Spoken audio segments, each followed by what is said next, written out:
At the story's outset, a bustling mountain is depicted, its slopes covered with numerous houses. At its base, people labor relentlessly, crafting a mysterious substance. Among them, a curious girl dips her finger into the mixture and tastes it, excitedly exclaiming that it's candy. Her disruption frustrates the workers, and one angrily pushes her away, causing her to fall. Nearby laborers pause to watch the commotion. This is when we meet Li Hua Wang, the protagonist, who glares at the girl and snaps, "Foolish girl, this isn't candy, it's medicine." He mutters under his breath, "No matter how much you explain, they'll never understand." The girl stares at him blankly, her desire for the substance undeterred. The other workers seem strange, their behavior hinting at a lack of comprehension or morality. Madness seems to hang in the air. Suddenly, a sharp cry pierces the murmur of activity. Li Hua Wang turns to see a man grabbing a white-haired girl roughly. With a cruel laugh, the man sneers, "I want to play with your body," his intentions clear. The girl pleads, "Don't do this," her helplessness evident. Yet her cries only provoke grotesque laughter from those around them. Furious, Li Hua Wang picks up a tool and hurls it at the man, striking him on the head. The man yells in pain as the white-haired girl hides behind Li Hua Wang. Seething, the injured man growls, "You've made a huge mistake. When the master hears of this, you'll be dead." Unmoved, Li Hua Wang coldly replies, "I'm not afraid of the master. To me he's nothing." His boldness leaves everyone stunned. No one had ever spoken of the master with such defiance. The injured man sneers, warning, "You'll regret this." Before long, a guard arrives, his mere presence silencing the scene. Dressed in white, he announces, "The master has summoned Li and Wang." Wang is revealed to be the candy-obsessed girl. Ecstatic, she skips after the guard, convinced the master has called her to give her more candy. As they proceed, the white-haired girl clings to Li Hua Wang's clothes, pleading, "Don't go. It's too dangerous." But Li Hua Wang brushes her off, determined. The candy-obsessed girl remains blissfully unaware, humming and skipping along. As they leave the mountain, Li Hua Wang reflects on his anger, questioning why he let himself get so involved. His thoughts are interrupted when the girl playfully pushes him. Irritated, he grabs her hand and demands, "What is your problem?" She innocently asks, "Do you want candy?" Without responding, he accepts the substance she offers, knowing it's the medicine they've been making. They reach the master's domain, where a fire blazes beneath a massive pot. The master, a grotesque figure with bloody teeth, turns to them laughing. "You made me wait," he says, his voice dripping with malice. Suddenly, he grabs the candy-obsessed girl by the neck and hurls her into the boiling pot. She squeals, "Is this candy, master? Did you throw me in here to give me so much candy?" Even as her body is crushed and twisted, her delusion persists. Li Hua Wang watches in horror, paralyzed. The girl's screams echo as the master reduces her to a paste, her broken body fueling the fire. The realization hits Li Hua Wang like a blow. The medicine they've been making is crafted from human remains. Overcome, Li Hua Wang begins to whisper, "This isn't real. This is all a lie." Yet the stench from the cauldron rises, and the master inhales it with satisfaction, reveling in the twisted reality of their world. At the heart of the narrative, Li's persistent refrain, "This is all fake. Nothing is real," sets the tone for a startling turn of events. While muttering to himself, Li's words unintentionally catch the ear of his master, who misinterprets them as an insult, thinking Li has called him "fart master." Enraged, the master demands an explanation, shouting, "What did you say? What am I?" Li, lost in his own thoughts, continues murmuring, "This is all fake. This master's voice is fake." Frustrated by Li's apparent disregard, the master attacks him, furious at being ignored. But before the confrontation escalates, reality begins to unravel. Li's body starts to disappear, glowing with an intense green light, until the scene freezes entirely. The next moment, Li awakens in a hospital. Restrained and surrounded by silence, he hears only the rhythmic beeping of machines and his own heartbeat. He is alone in a stark room, his surroundings contrasting sharply with the chaotic hallucination he just experienced. It becomes clear that Li is hospitalized, and his condition takes the story in an unexpected direction. A doctor enters, asking Li about his latest hallucination. Li, distressed, describes witnessing horrifying events, a master crushing a girl into paste and turning her remains into medicine. Even as he recounts the vision, Li struggles to understand its meaning, questioning if there's a deeper connection or purpose behind these vivid, seemingly real experiences. The doctor listens attentively, documenting Li's account on a tablet, but dismisses Li's musings about justice and purpose. "None of this is true," the doctor insists. Lee, however, finds little solace in the familiar dismissal, his frustration evident. The doctor warns that Lee must accept these visions as illusions to leave the hospital. Until then he will remain confined. It's revealed that Lee is in a mental hospital, and his isolation weighs heavily on him. The doctor reiterates, when you stop seeing all this as real, you'll be able to leave. After the doctor departs, Lee gazes longingly, yearning for freedom and normalcy. Shortly after, a girl enters the room, her cheerful demeanor a stark contrast to Lee's despair. She overheard part of the doctor's words and optimistically tells Lee, "You can leave the hospital soon." The girl, Nana, is Lee's childhood friend. Her affectionate gaze and efforts to cheer him reveal her deep care for him. Smiling, Nana produces a surprise from her bag, Lee's schoolbooks.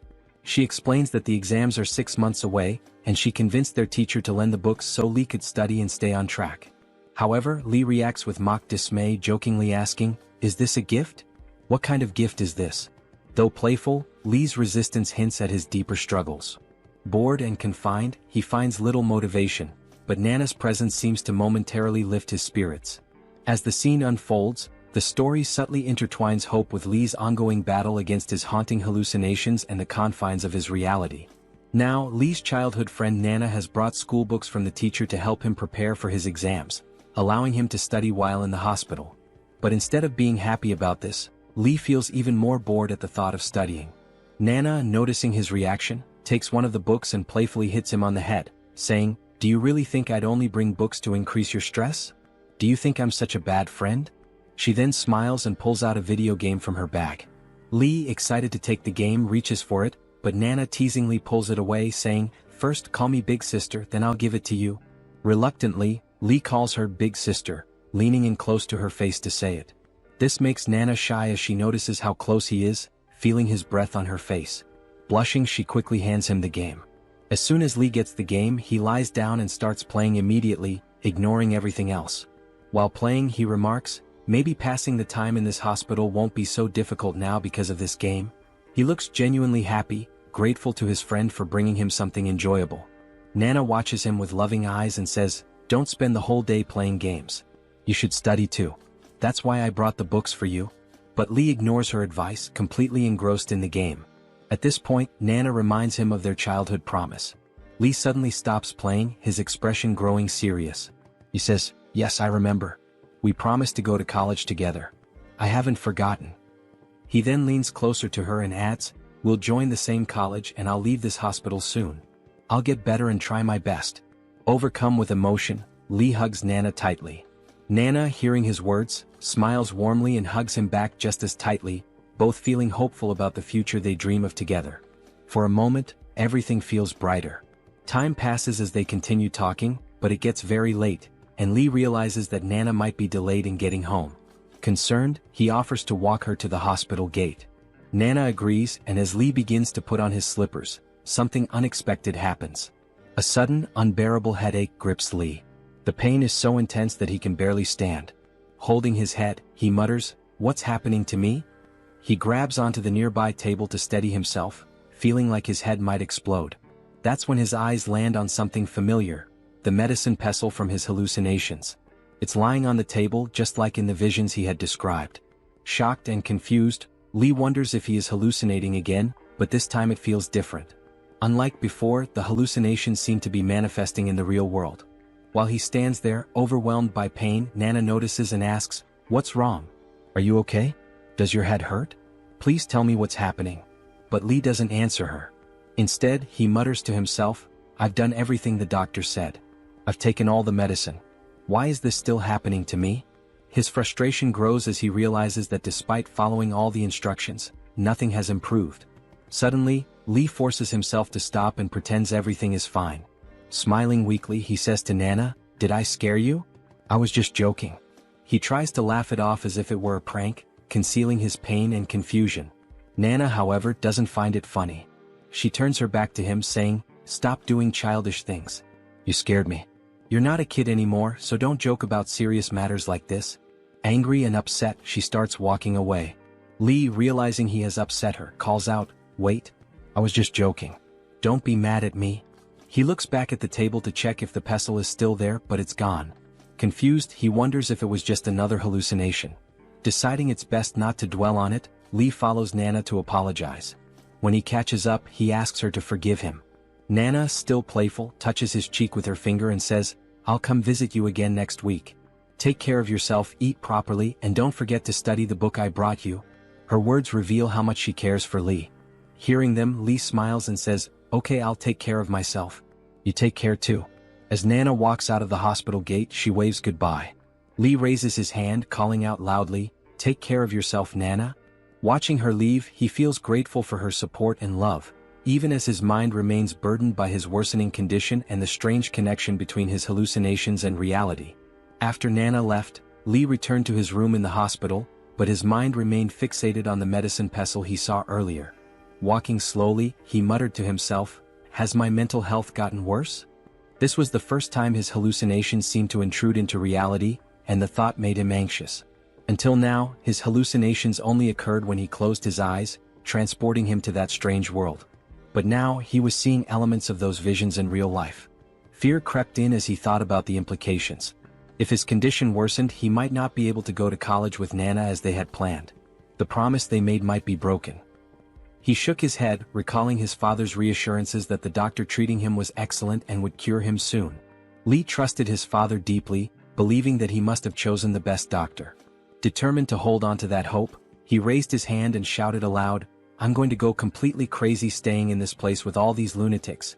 As his voice echoed through the hallway, he suddenly felt something in his pocket. Confused, he paused and reached inside, saying to himself, "What's in my pocket?"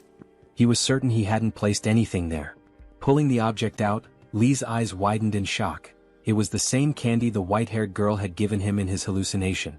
His heart raced as he stared at it, unable to comprehend how it could have ended up here. "This is the same candy the girl gave me," he whispered. "How did it get into my pocket?" His hands trembled as he held the candy. Desperate to determine if it was real, he decided to test it. Putting it in his mouth, he was overwhelmed by its taste. It was disturbingly sweet yet carried an unsettling undertone. His stomach churned as he remembered how that candy was made in the hallucination, by crushing humans into paste. Lee's thoughts spiraled. If his hallucinations were manifesting in reality, what did that mean for his condition? He clutched the candy, now more desperate than ever for answers. If the doctor sees this, maybe he'll understand what's happening to me. Maybe I'm not crazy after all, he reasoned. Hope flickered in his chest as he thought this might lead to his discharge from the hospital. But just as he started running toward the doctor's office, he stopped abruptly. A chilling realization struck him. If the things I get in my hallucinations appear in reality, he said to himself, then this could be an opportunity. His eyes gleamed with a strange intensity, glowing faintly in the dim light of the corridor. Lee's face twisted into an unsettling expression, his mind racing with possibilities. Deciding to keep this revelation to himself, he pocketed the candy and turned away. Whatever his plan was, he wasn't going to share it with the doctor just yet. Later, we see Lee in his hallucinatory world, shouting at the strange inhabitants, "Do you people have money? Silver? Gold? Anything?" His voice echoed, but the people around him only stared blankly, unable to comprehend his words. Frustrated, Lee sighed. "No matter how much I explain, you won't understand. You're all addicts, too far gone to grasp what I'm saying," he muttered under his breath. The people scratched their heads, staring at him with vacant expressions. Suddenly, the white-haired girl called out to him, "Lee brother, can you come here for a moment?" She gestured for him to follow her to a quiet corner. Curious, Lee followed.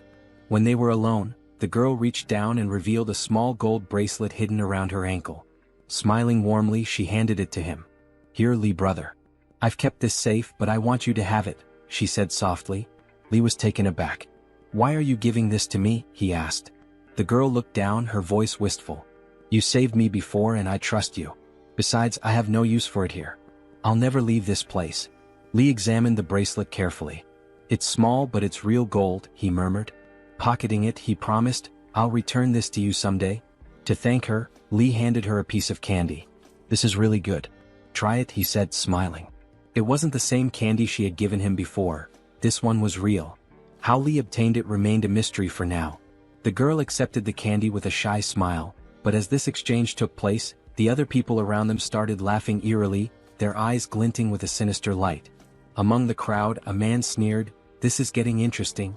Their laughter grew unsettling, making the atmosphere tense. Just then, a guard appeared and barked, "What are you all doing standing around?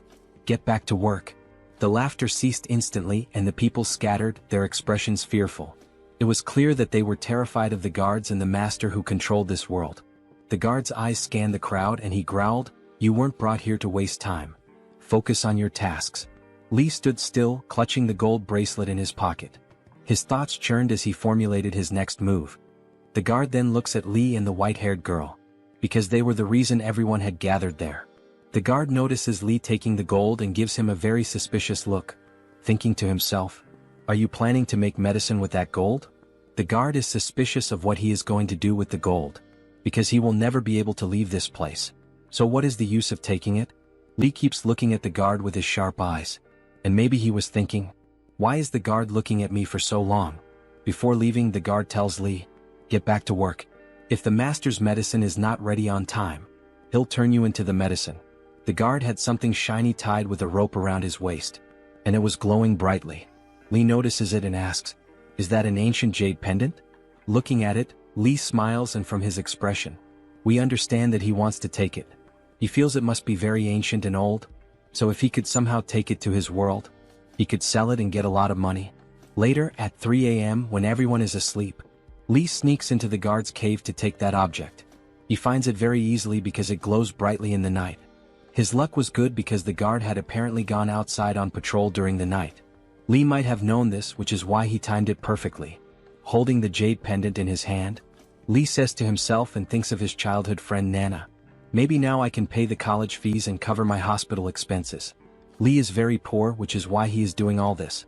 This is also the reason he initially asked everyone for any gold or silver, so he could take it back to the real world, sell it, and end the poverty for both himself and his childhood friend Nana. With great happiness he runs down the stairs, holding the pendant tightly, saying excitedly, "I found an antique pendant. I found a pendant." As he rushes down the stairs he notices a light. It looks like someone is coming up the stairs. He thinks it could be a guard, and if they see him at this time, it could become a big problem. Lee panics completely and has no idea what to do. Just then, the terrifying guard appears behind him and says quietly, "What are you doing here so late at night?" Hearing this, Lee is utterly shocked. He can't even bring himself to turn around. He's so scared, thinking that he has been caught. He imagines the guard might report him to the master, who will punish or even kill him. This is the same guy from whose cave he stole the jade pendant. Lee turns around, trembling, and says, "I didn't do anything. I was just passing through." But then he notices the guard's clothes, which are different, so he asks why the guard is dressed like that. The guard doesn't answer and instead grabs Lee by his clothes, dragging him along. While dragging him, the guard says, "People are escaping from here and you'll have to come with us." There were other guards with him, and as they pulled Lee along, one of them added, "If you stay here you'll die one day." Lee asks in disbelief, "Are you guys really escaping from this place?" He finds it hard to believe because they are all guards, and the idea of guards running away surprises him. Suddenly the angry guard shoves Lee roughly and yells, "You'll never be able to escape from this place if you don't come with us. What did you think? That you could bribe us with money and tips to get out of here?" It's then that Lee realizes the guard must have assumed that when he collected gold from the girl and asked others for money, his plan was to gather everything and bribe the master or the guards to escape from this place. This is why the guard seems so suspicious of him. But in reality, Lee was collecting all of this so he could take it to his world and use it to help his friend and end his poverty, something the guard didn't know. But the biggest thing is that all the guards want to escape from here, which shows how dangerous this place is. This is where the story takes a different turn, because Lee thought that maybe the master and the guards had some kind of freedom in this place, but now even the guards want to escape. You can imagine how dangerous this place really is. Lee doesn't say anything to the guard and thinks to himself, "No matter what happens, I'll return to my real world. I've gotten what I wanted." He presses his eyes tightly, trying to hold back the emotions, to stay focused on the hospital. So Lee acted this way because if he had stayed in that place, they might have taken him away, potentially leading to a fight. Anything could have occurred. That's why he came out of the hallucination, believing that by doing so, everything would stop, as it was his hallucination. Hence he closed his eyes and returned to the real world. When his eyes opened, it was nighttime and he found himself tied to the bed. Maybe the doctor was also asleep. Whenever Lee closes his eyes, the doctor likely restrains him to prevent him from escaping. It's possible that while Lee is trapped in his hallucinatory world, the doctor takes certain actions. This could explain why the doctor keeps him bound. Looking around, Lee mutters to himself that it's still very late at night, and the nurses are probably all asleep. He feels the need to check if the pendant and gold he took have made their way into this reality. However, if a nurse were there, they might have untied his hands and feet, allowing him to verify it. For now, he must wait until morning as he has no other choice. So, Lee closes his eyes once more to see what's happening in that other place since there's nothing else to do at this late hour. When he returns to that place, he finds himself standing there again, and it seems all the guards have left. Perhaps they fled, leaving him behind. Laughing, he says, "This is my hallucination. No one can harm me because none of this is real. How could they hurt me?" He laughs again. Then, in the early morning within the hallucination, a man rushes into a cave shouting, "Wake up, everyone. The master has summoned us immediately. Hurry." His tone suggests something urgent has happened. Possibly the guards have deserted. Realizing this, the master must have called everyone. The people, now awake, murmur among themselves, wondering why they were summoned so abruptly. One man warns, "Let's move quickly, or we'll be in serious trouble if we're late." Meanwhile, Lee lies deep in thought. He knows why the master called everyone. It's because the guards have fled. Soon, the people gather at the place the master designated. Likely, many individuals work there, which is why such a large crowd has assembled. They whisper among themselves, "What happened? Do you know why we're here?" The master emerges from his home and addresses the crowd, "Are you all here?" Lee, standing nearby, thinks, "What is this old man up to now? He treats us like dogs, summoning us at his whim. Anyone who's late gets killed on the spot." The master continues, "Last night at 3 a.m., some of my own guards tried to escape." The master then reveals 4 individuals tied with ropes. Lee, shocked, realizes this is why everyone was called, to witness what happens to those who try to flee. The master announces, "This betrayal has deeply hurt me. My most trusted guards attempted to run away without informing me." He drags the tied guards in front of the workers and proclaims, "Here the rules are simple, rewards for loyalty, death for betrayal." He likely summoned everyone to witness this horrifying punishment as a warning against escape attempts. One of the tied guards looks at Lee, terror written across his face. He knows his end is near. Lee observes the scene and mutters to himself, "How quickly they were caught. Pathetic. These guards knew the place better than anyone and still failed." The master then yanks on the rope, performs some kind of magic and shouts, "Open!" The ground splits apart and black, octopus-like tentacles emerge, brutally killing the 4 guards in a grotesque manner. Their screams pierce the air, horrifying everyone present, including Lee. Unable to watch, Lee hears only the anguished cries, which shake him to his core. Trembling, he starts repeating to himself, "This isn't real. None of this is real. It's all a hallucination." He tries to calm himself, recalling the doctor's words, not to take these illusions seriously. But then, a black tentacle appears near him, carrying one of the guards impaled on it. Seeing this, Lee freezes in shock. He begins questioning his reality. Did I create something so terrifying? Could the guard's pain be real? But how? To steady himself, he reminds himself of the doctor's advice and convinces himself that his fear is making the hallucination more intense.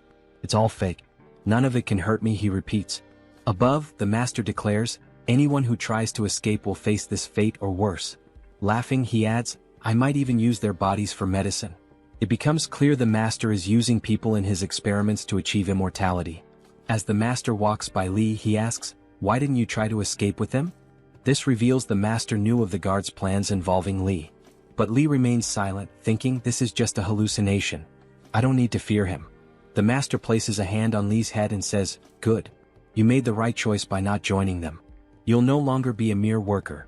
You'll manage the supply room."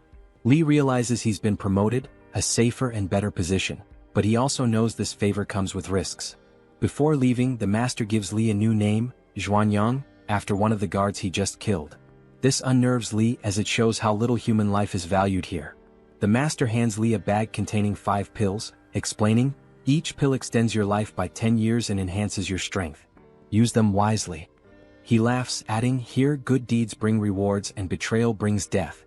Lee reflects on his situation, realizing that while he has been rewarded, the danger remains ever present. Then he snaps out of his hallucination and returns to his reality. He finds it hard to believe that everything he had brought back from there now exists in the real world as well. Placing everything on the bed, he examines it closely. Perhaps it was just an illusion. That's why he needed to carefully check if it was real or not. To uncover the truth he would have to show it to someone.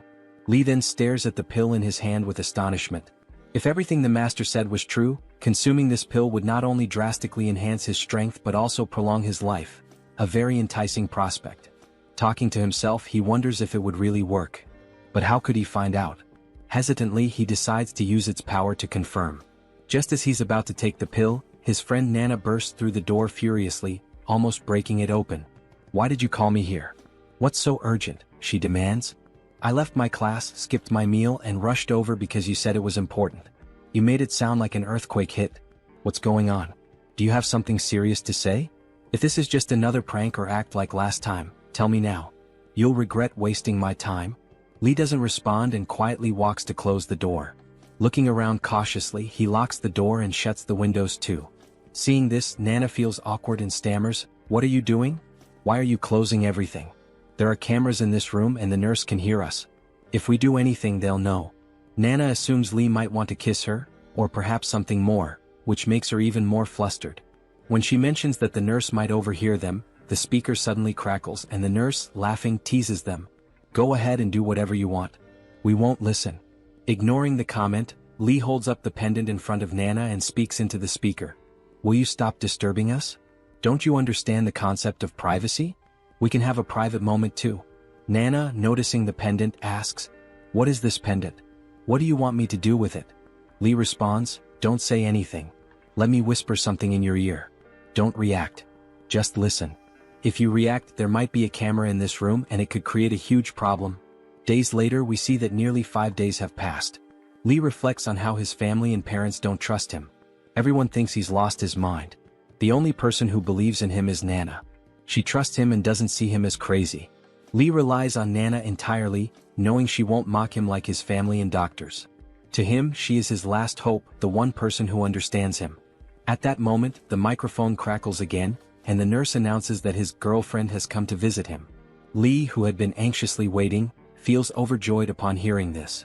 A smile spreads across his face as he mutters, "I knew my friend would come. He'd never betray me. I trust him completely." As he eagerly heads out of his room, some hospital guards approach. Being in a mental hospital, guards are stationed to maintain order.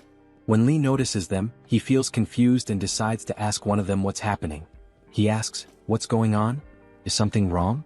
Why are you all so prepared?" One of the guards quickly replies, "Close your door and don't come out no matter what you hear or see."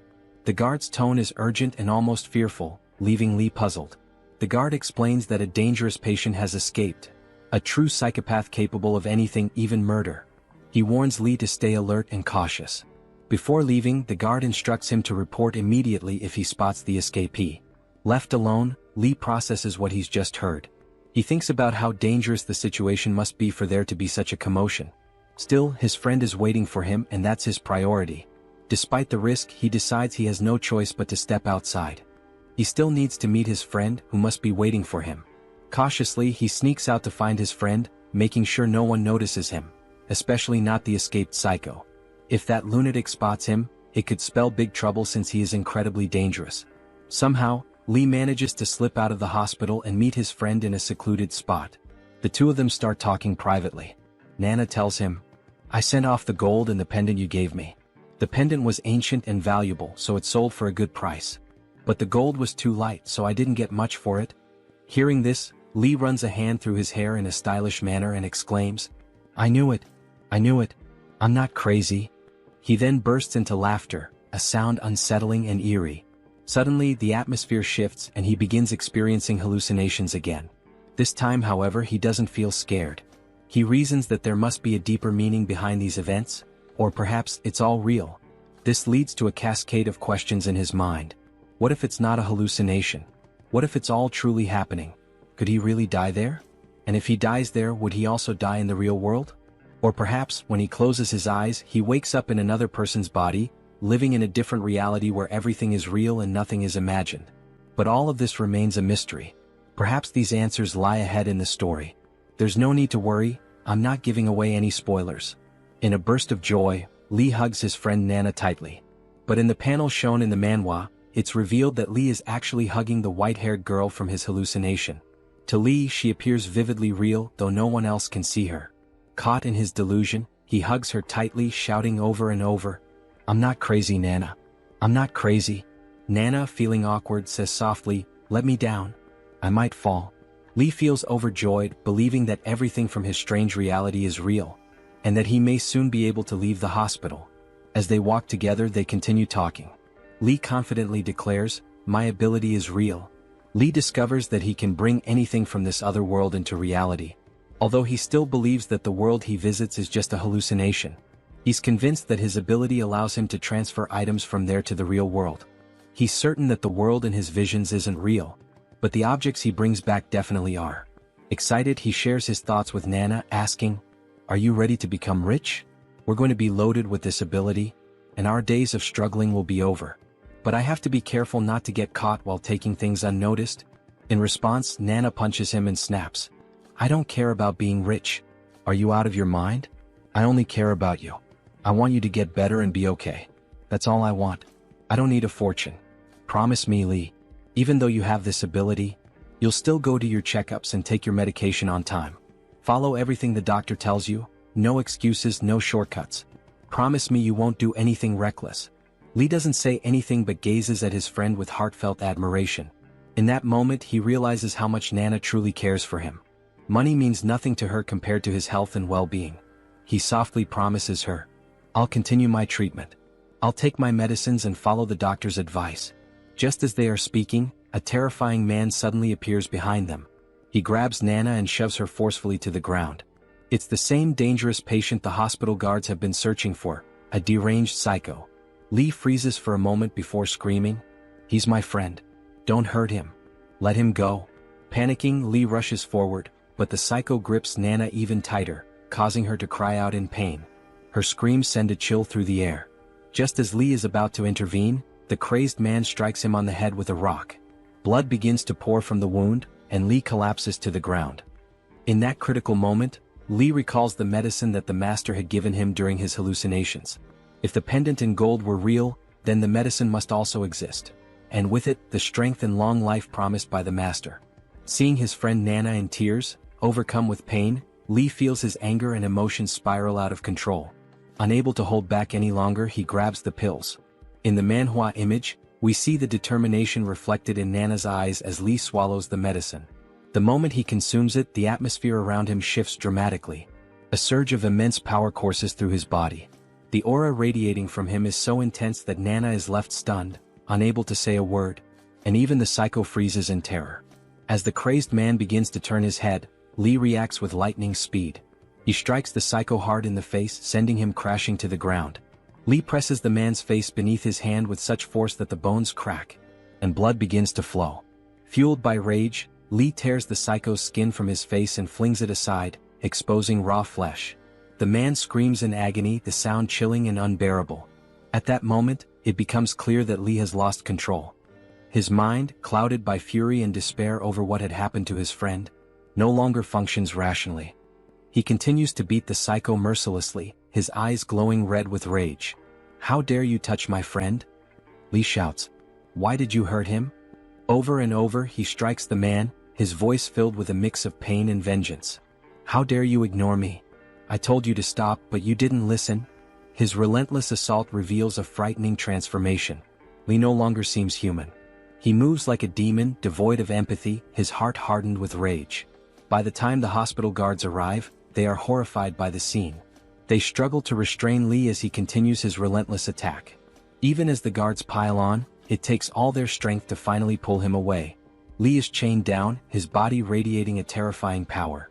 The guards exchange wary glances, realizing this is no ordinary patient. The medicine had changed him. Though he wasn't a psycho before, the pills seemed to awaken something dark within him. Now restrained, it's clear that he can no longer be seen as normal. Lee lets out a piercing scream. "I only did this to protect my friend. I didn't do anything wrong. Let me go. I was just trying to protect him. Didn't you all see how much pain that man caused him?" The doctor, standing in front of him, crosses his arms and says firmly, "This wasn't just a fight, Lee. No one fights like that. What you did was far beyond a simple fight. You didn't just defend yourself or your friend. You brutally attacked that psycho. You tore the skin off his face. Is this your idea of protection? What you did wasn't human. Only a psycho would act this way. And today it's clear, you're no different. In fact, you're worse. You're a demon in disguise. The doctor's voice grows colder as he steps closer. Now tell me the truth. How did you beat that man so viciously? Where did this power come from? You've been here for weeks. I've seen you struggling to eat. You were weak, barely able to move some days. So how all of a sudden do you have this kind of strength? What changed? What are you hiding? Lee remains silent, avoiding the doctor's piercing gaze. His thoughts race. If I tell him, he'll think I'm even crazier. He'll punish me even more. The doctor, noticing Lee's silence, narrows his eyes and says, "Answer me, Lee, properly. If you lie or refuse to speak, the consequences will be severe. You haven't seen my true nature yet. When my patients lie to me, I make sure they regret it deeply. I've been patient with you so far, but don't test me. If you don't speak up, I'll make your life here a living hell. Something you'll never forget." Even with the doctor's threats hanging in the air, Lee says nothing. He keeps his thoughts to himself. Why should I tell him? He'll just think I'm crazy. And if I tell him the truth, they'll start running tests on me again. They'll take everything I bring into this world, and I'll never have the chance to sell it. Lee stays silent, staring at the floor, his fists clenched. The doctor leaned closer, his voice sharp and commanding. "Are you listening to me? Close your eyes," he said firmly. Lee hesitated, unsure of what the doctor intended. Refusing to comply, he stared back in defiance. The doctor's irritation flared. "I told you to close your eyes," he barked. Reluctantly, Lee finally began to close his eyes. As his eyelids shut, the world around him blurred and dissolved. And when he opened them again, he found himself in the hallucination world. A sense of relief washed over him, and he thought, maybe this is how it's meant to be. In the hospital, they're always talking to me, questioning me, doubting me. But here I'm free. Here no one can ask me questions. This is my escape. In this world, he saw a massive statue of an old man sitting in a meditative pose. Nearby stood his master, the one who always seemed to guide him in this strange place. His master spoke with authority, addressing a group gathered around him. "Today we have a newcomer joining us," the master announced. "Wan Yang, you'll be working with us from now on. If he makes any mistakes, forgive him. He's new here and doesn't yet understand this place or its work. But I trust that he will learn everything gradually." Beside Wan Yang stood another man, older and more experienced. The master continued, "You'll be his senior.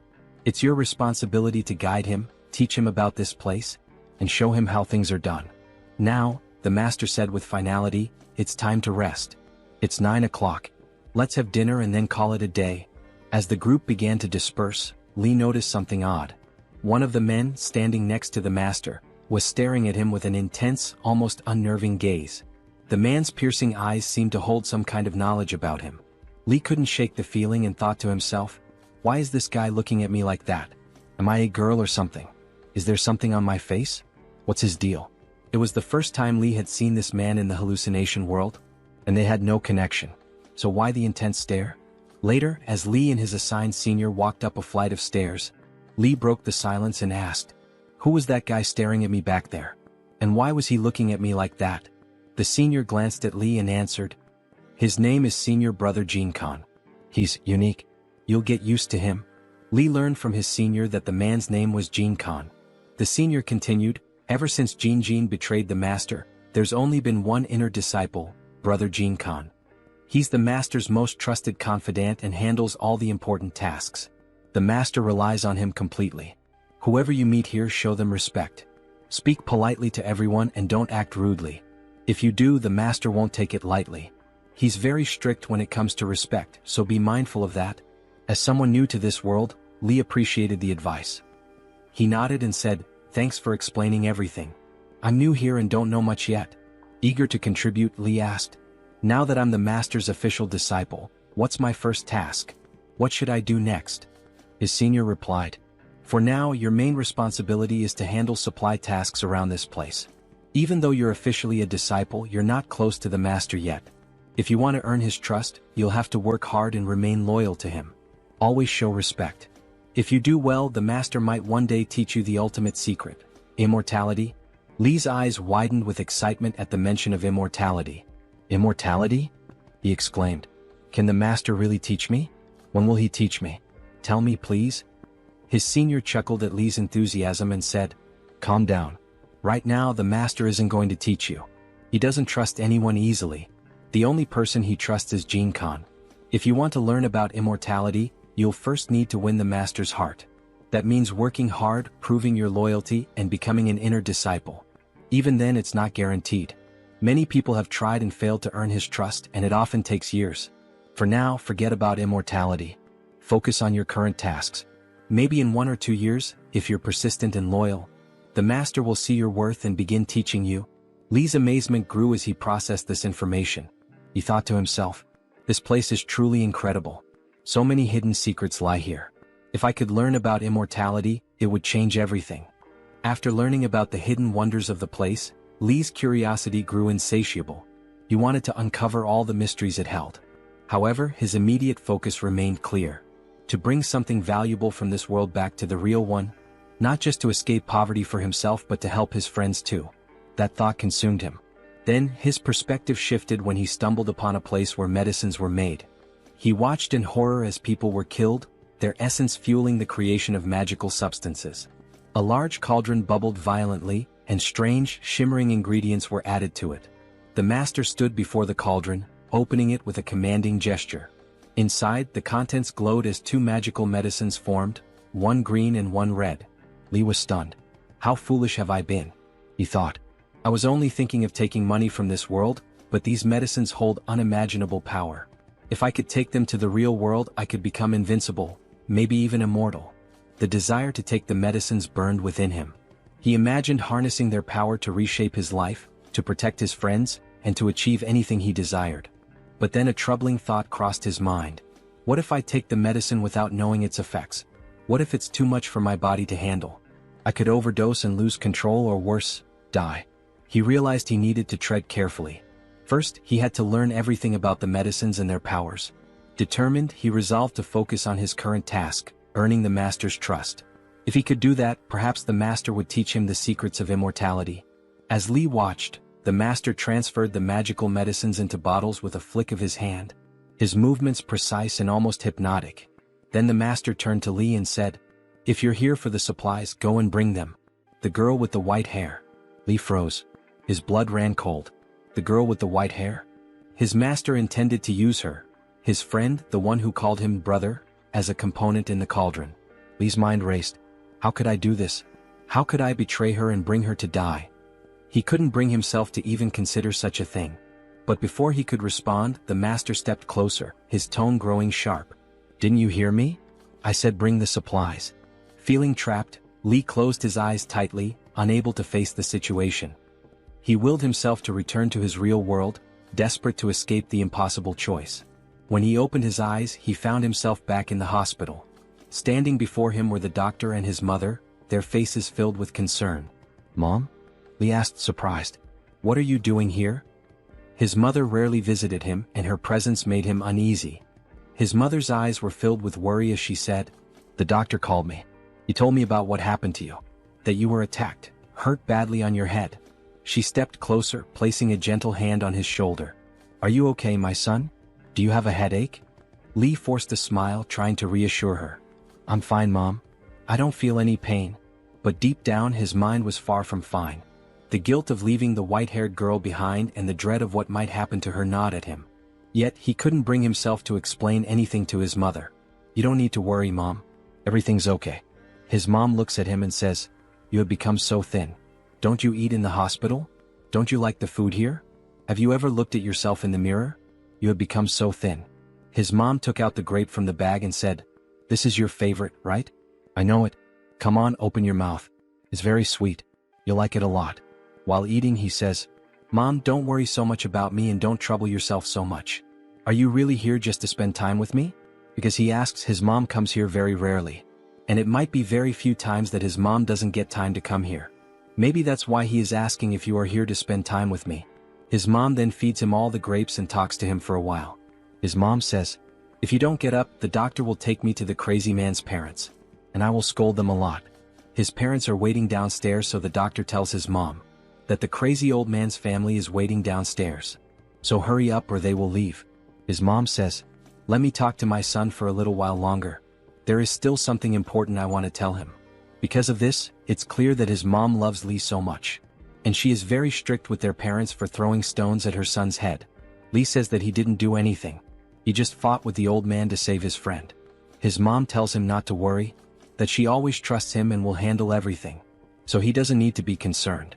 Lee looks at his mom with tear-filled eyes, and as she leaves she tells him to always listen to the doctor, and take his medicine on time, assuring him that he will get better soon, and that he doesn't need to be scared because his mom will always be with him.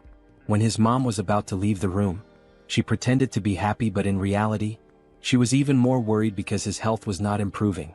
However, she didn't show her concern or sadness in front of him. Her eyes were filled with anger as she thought about the madman's parents, who had harmed her son and put him in this condition.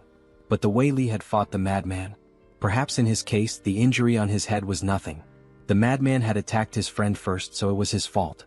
In anger, she leaves to meet the madman's parents. As Lee looks at his mom, his vision starts to blur. The doctor asks him to close his eyes, saying they will talk later.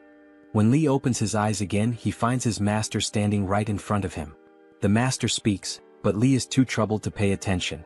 His thoughts are consumed with the white-haired girl. He wants to check on her to make sure she's all right. As he considers returning to find her, his master suddenly grabs his face with a tight grip. Startled and confused, Lee struggles to understand why his master is holding him like that. Before he can ask, the master pulls something from his hand and says, "If you're awake now, eat this, my servant." Laughing, the master shoves the object into Lee's mouth. Lee is horrified as he feels tiny tentacles, like those of an octopus, wriggling inside his mouth. The tentacles are alive, moving, and Lee can't make sense of what he's being forced to eat. The master had shoved it in so suddenly that Lee hadn't even seen what it was before it was in his mouth. The master explains that this will prevent Lee from panicking or being scared, perhaps thinking Lee had fainted in fear when he was asked to bring the white-haired girl to this place. Lee refuses, insisting, "I'm not sick and there's no need for this." He pulls the black tentacles from his mouth, and as he looks at them, he realizes his tongue has turned black. The master, unbothered, orders his guards to force-feed Lee. Two guards approach with firm grips, holding Lee's head and knives, ready to force the substance into his mouth. The master coldly commands, "You must eat this or they'll make you eat it."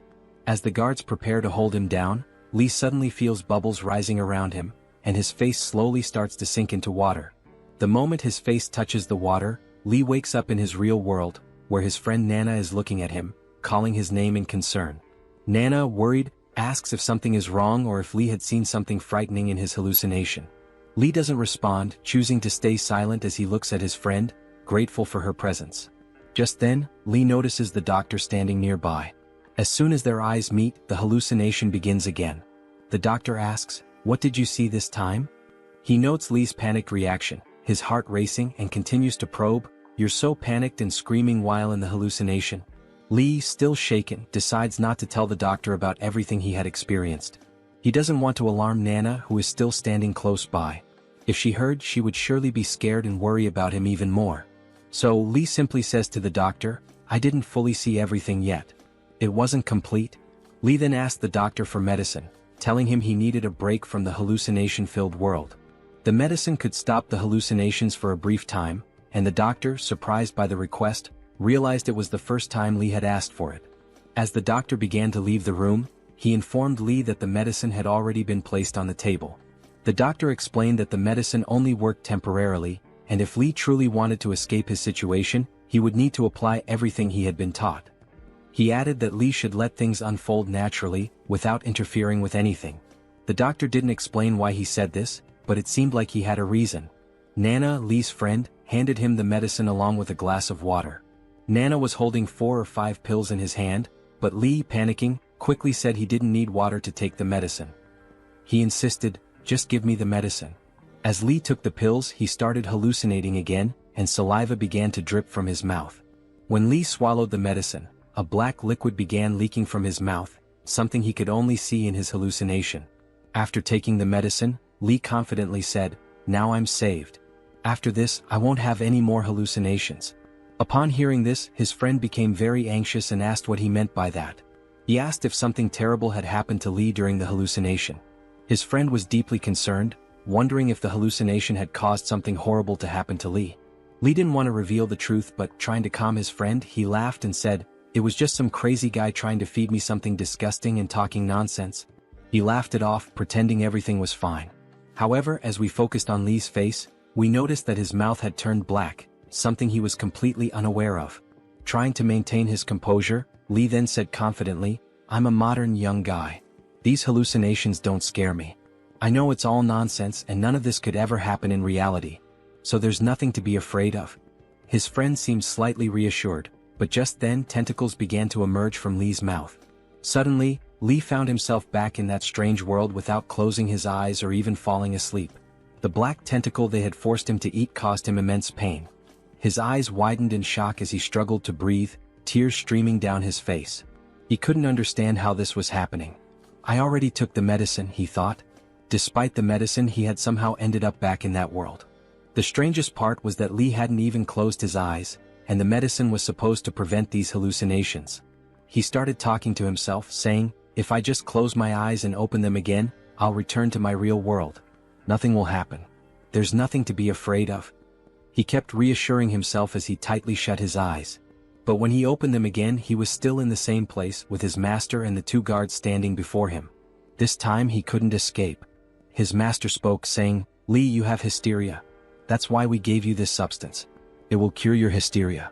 Now you can do your job properly." Then his master and the guards left, laughing, leaving Lee behind, sitting in unbearable pain, tears streaming down his face. Black tentacles began to emerge from his mouth, but Lee wasn't focused on the pain. Instead, one question consumed his mind: is this world truly real? And the world he had been returning to with all those people, was that fake? Lee's heart shattered. Everything he had dreamed of, especially his moments with his friend Nana, suddenly felt like lies. Could it all have been false? He began to believe that this world might be the real one. After all, even though he had taken the medicine and hadn't closed his eyes, he still ended up here. And now, even closing his eyes couldn't bring him back to what he thought was his real world. Impossible. Nana is not an illusion. After finally swallowing the medicine, Huowang, crying, believes she hasn't left him. But Nana vanishes with the wind into the air. Huowang begins to scream desperately, "Why am I in this cursed place? Why won't this illness let me leave?" The next day, as the members cultivate, Ling Yao slowly approaches with 3 steamed buns. "Senior brother Lee hasn't eaten all day," she says. Then he asks, "How did you get this pendant?" Ling Yao replies that she received it as a gift from him. She explained that she didn't want it, but he insisted, pushing it into her hands. "After forcing me to accept it, you laughed and hugged me, saying you weren't sick." The protagonist questions, "And then?" Ling Yao continues, "Senior brother Wang took the chance to strike your head with a rock. He thought you were dead and then tried to abuse me." Huowang, curious, asks, "That chubby guy with the cleft lip? What happened to him? Wang, was it?" The girl explains, "He was killed by senior brother Lee, don't you remember?" Huowang then recalls that, in the other world, he indeed killed the madman from the asylum. He thinks to himself, "So it wasn't the old Lu. There is no old Lu after all. I'm just completely insane." In the next scene, a cauldron is shown being cleaned.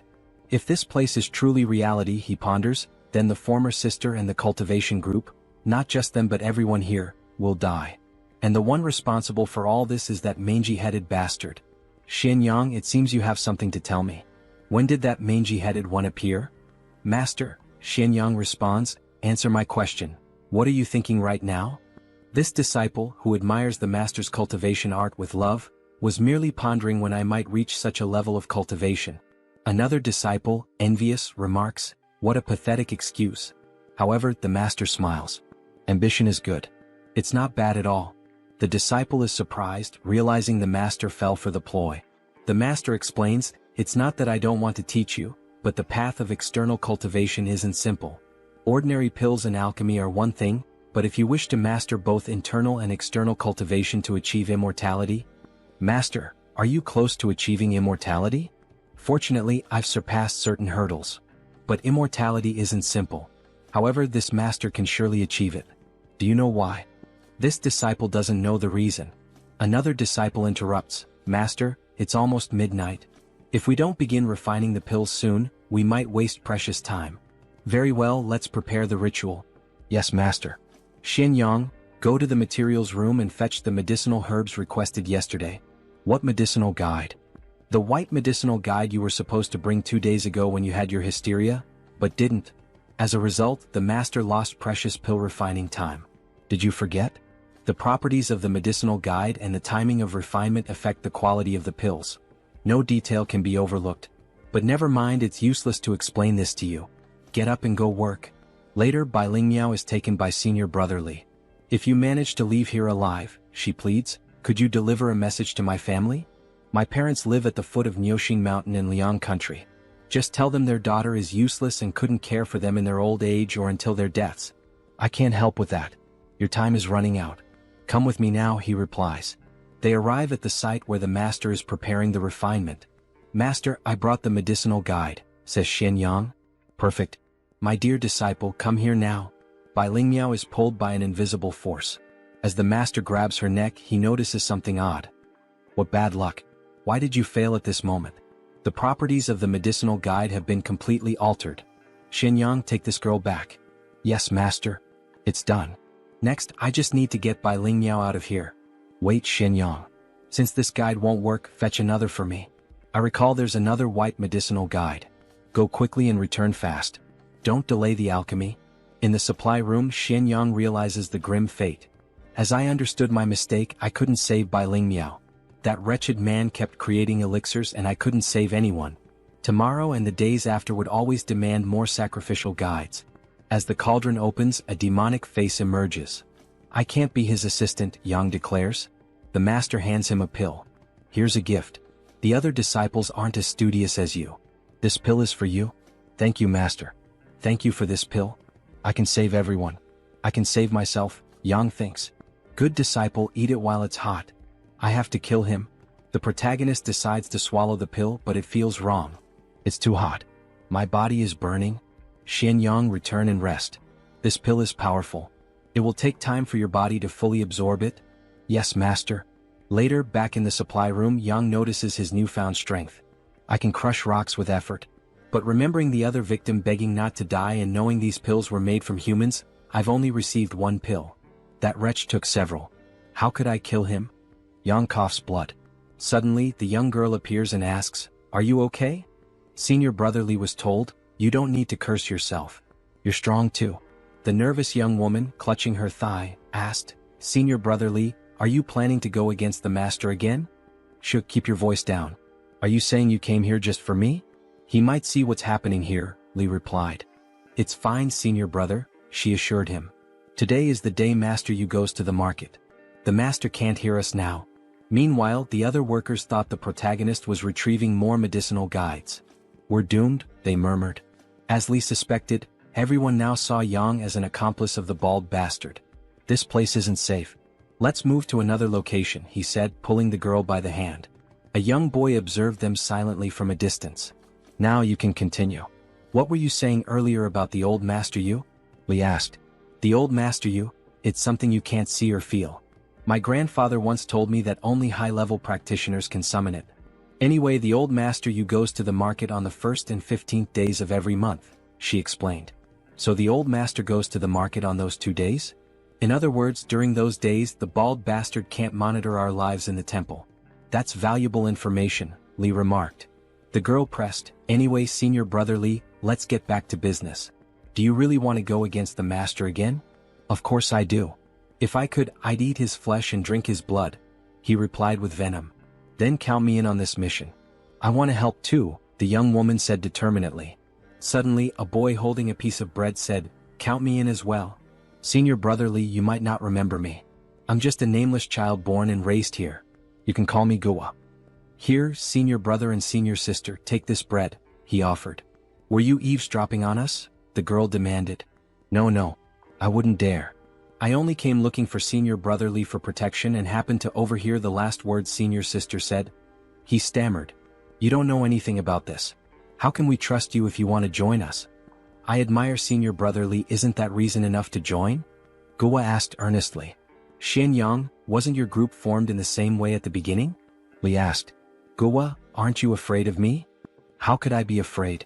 Senior brother Li's actions were inevitable too, Gua replied. Fine, you can join us. We're counting on you, Gua. Don't regret it, Li said. The protagonist reflected. I hope he doesn't meet the same fate as Xianyang's. In the days that followed, the group continued seeking ways to kill Dan Yangzi, but with just Li and the 2 others, it was almost impossible to deal with the master. During that time, they moved the medicinal guides from the storage room to the alchemy room one by one. The protagonist couldn't forget their final words, echoing in his head until the 8th medicinal guide. "Master, the medicinal guide is ready," Xianyang announced. "Well done, Xianyang. You've been performing admirably lately. As I said, our Shishan Donghua sect rewards merit and punishes mistakes," the master replied. "Since you want to learn alchemy, I'll start teaching you today the formula for creating the nutritive pills.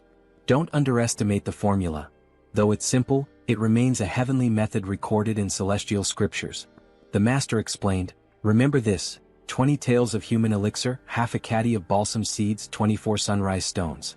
The fire must be lit at 3 a.m., the bathing hour. Use your eyes to illuminate it silently, your breath to boast it, and your spirit to fumigate it. Gradually raise the fire with a gentle flame and relight it at 4 a.m. Then exhale." While listening, Xianyang secretly wrote the formula on his clothing. "Master, I'll write the formula on my robe," he said. But the master scowled.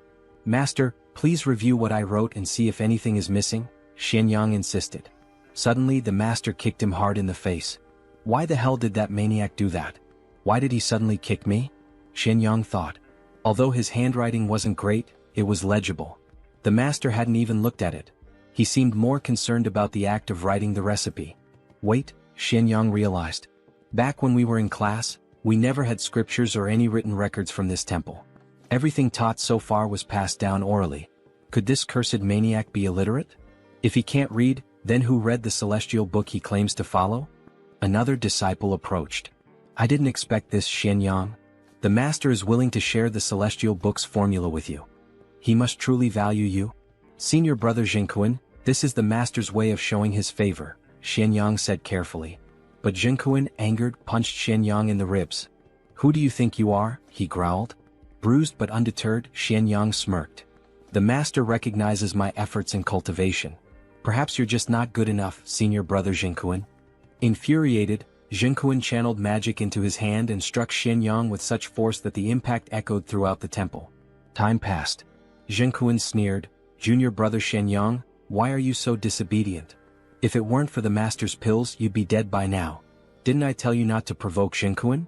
Why do you keep doing it?" As the days continued, Xianyang's suspicions about the master and his twisted methods deepened. With each attempt to escape or resist, the group faced increasing peril. The temple's secrets remained shrouded in fear, manipulation, and bloodshed. The protagonist began to laugh maniacally. Didn't the master already give junior brother Xianyang the medicine? Why is he acting crazy again? Someone questioned. "A breaking point has been found," the protagonist declared, laughing like a madman. After the chaos, the protagonist deliberately created further conflicts with Zheng Kuan to provoke him into revealing news about his master. Judging by Zheng Kuan's expression, it seemed something significant was about to happen. The protagonist secretly observed Zheng Kuan, but Zheng Kuan continued his training step by step as usual. Just when the protagonist thought he might have been mistaken and that Zheng Kuan wasn't as greedy as he seemed, February 15th arrived. On that day when Lizi Tu began refining pills, Zheng Kuan deviated from his usual practice.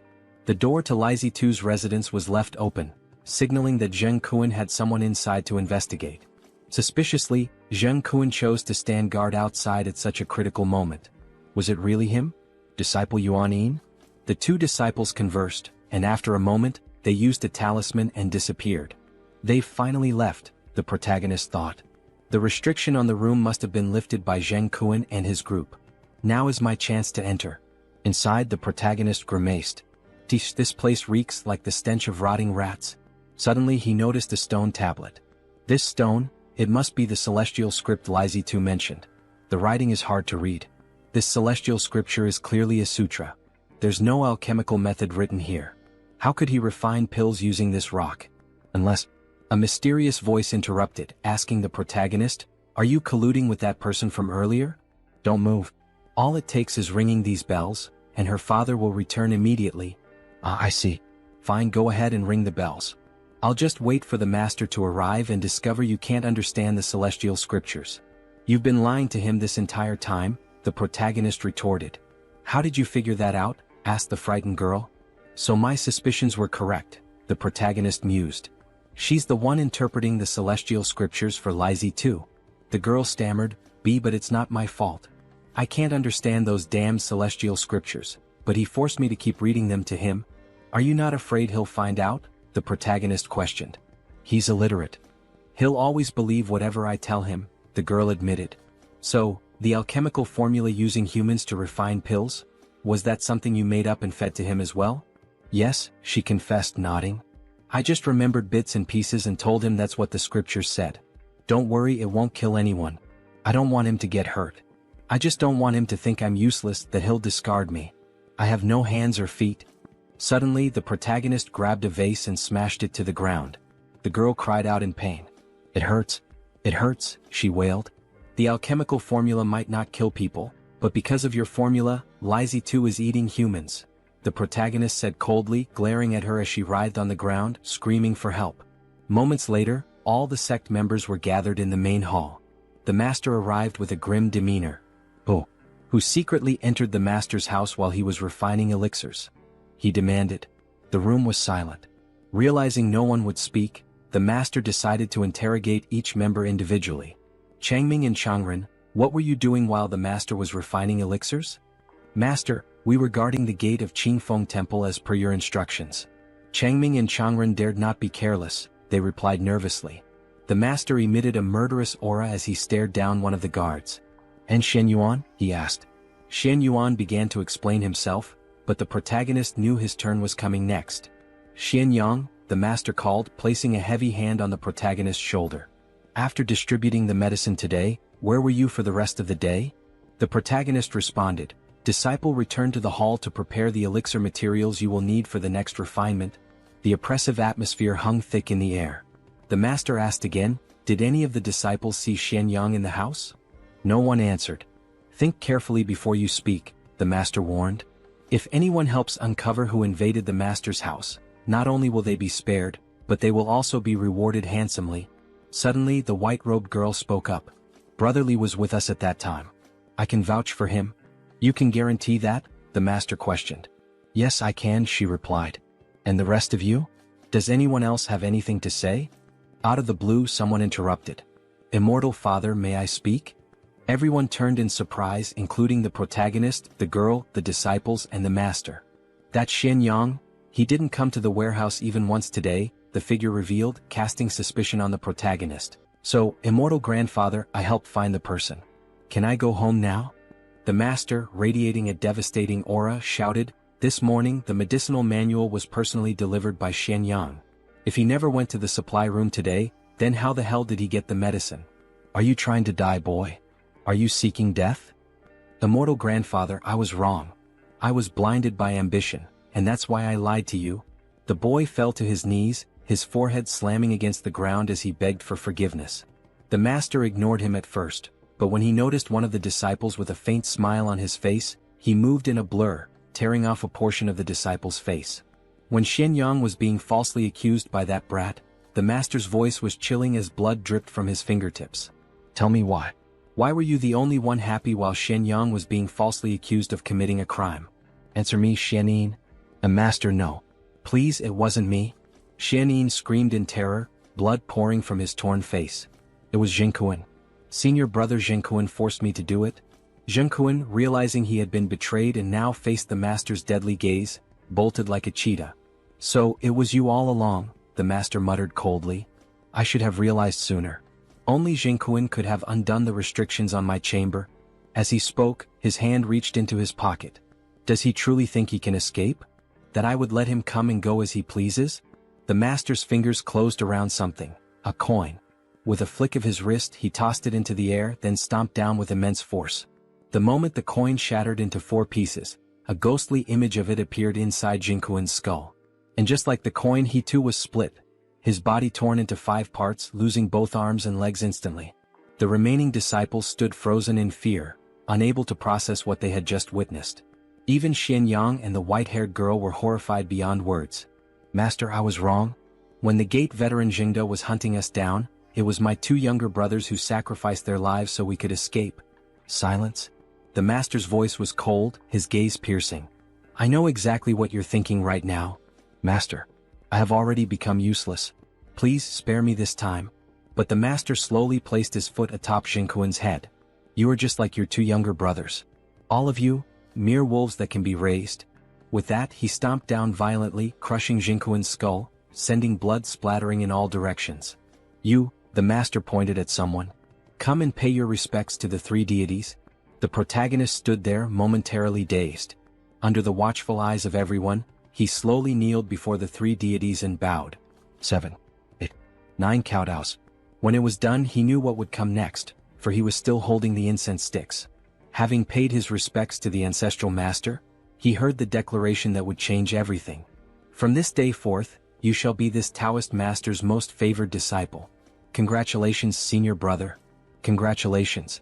One by one, all the disciples stepped forward to salute their newly appointed senior. All right, Xianyang, come with me now. The rest of you are dismissed. The moment had finally arrived. Don't worry, you damned bald-headed fool. I will help you achieve your goal of immortality. The scene shifted. They were once again heading toward the sacred scriptures. I recall that you can read, can you not, Xianyang? Yes, master. Good. It is good that you can read. The master then began to weave his magic. The sound of cords slicing through the air echoed in Dan Yangzi's chamber as black threads that had once bound the stone tablet unraveled, slithering into his sleeve like writhing black serpents. At that moment, the sacred text was fully revealed before the protagonist. Come here. Take a look at the sacred scriptures. Can you read what is written here? Yes, master. That airhead completely made up all those previous cultivation methods to achieve immortality. If the protagonist couldn't keep up, he feared his secret would be exposed.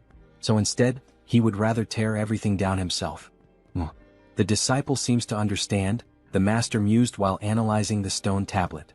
Stop whining and tell me everything you see. Master, in these scriptures, why isn't the recipe for the blood-nourishing elixir here? The one you taught me last time? The protagonist continued, Master, you said that to become an immortal, one must refine both internal and external pills. But the method for refining internal pills, it's not here. What? The master's eyes widened. I'm telling the truth, the protagonist declared with conviction. He had no idea what kind of lies the girl in the vase had told Dan Yangzi. If he followed the original script, there was a chance he would fail. So, he decided it would be easier to be honest and figure something else out later. Besides, it wasn't even a lie. It was the truth. The entire method to become an immortal was nothing more than a fabricated story the girl in the vase had invented. Naturally, he would create his own fabricated story and method as well. This stone tablet records a technique for cultivating internal strength. It says here that on the eve of the new year, one can use various external pills alongside this technique to capture a portion of the spiritual energy that the heavens release into the mortal realm. We can then absorb it and use it to ascend to immortality. Li Huowang stared at the stone tablet, his voice unwavering, speaking each word with such confidence that it sounded like absolute truth. A cultivation technique? It also requires external elixirs, the master asked. There seem to be multiple types of pills, the protagonist responded. This one requires 120 grams of cinnabar, 5 grams of white strychnine, 60 grams of acidin, and a wandering god? Master, what kind of ingredient is a wandering god? No wonder. No wonder the girl in the vase had said that this celestial scripture was always changing, making it impossible to memorize. No wonder he hadn't become an immortal after all this time. She had been deceiving this Taoist all along. Dan Yangzi didn't respond immediately. Instead, he observed for a while before speaking. Child. Even that girl managed to deceive me. Are you trying to do the same? The protagonist answered immediately. Master, this is the method to become an immortal. How could I possibly deceive you? After all, I also want to achieve immortality. The master stared at him, almost as if amused, trying to see if he could uncover any lies. Good. Dan Yangzi clapped his hands and laughed joyfully. First, explain this cultivation technique to me. Let's wait until I, your master, fully master it before refining any other pills. Then we shall ascend to immortality together, master and disciple. Yes, master. Finally, after a long day, the protagonist returned home. Fortunately, he had read countless novels, magazines, and manga. Otherwise, the techniques he created today would have been instantly exposed as nonsense by the leper. Suddenly, he heard a voice shout. Senior brother Li. Rest assured, now that I have returned safely, the promise I made to you, to escape, will naturally be fulfilled. Soon, you will all be able to go home. Senior brother Li, from now on, you are my father, the boy said. What are you all doing? If not for everyone's help at Jingyi Hall today, I would already be dead. Who would have thought that in this strange world, he would actually become companions with these odd-looking people? Everyone, I have something to ask of you. This concerns whether or not we can successfully escape from this Qingfeng temple. What is it, Senior Brother Li? Do any of you know any other stories?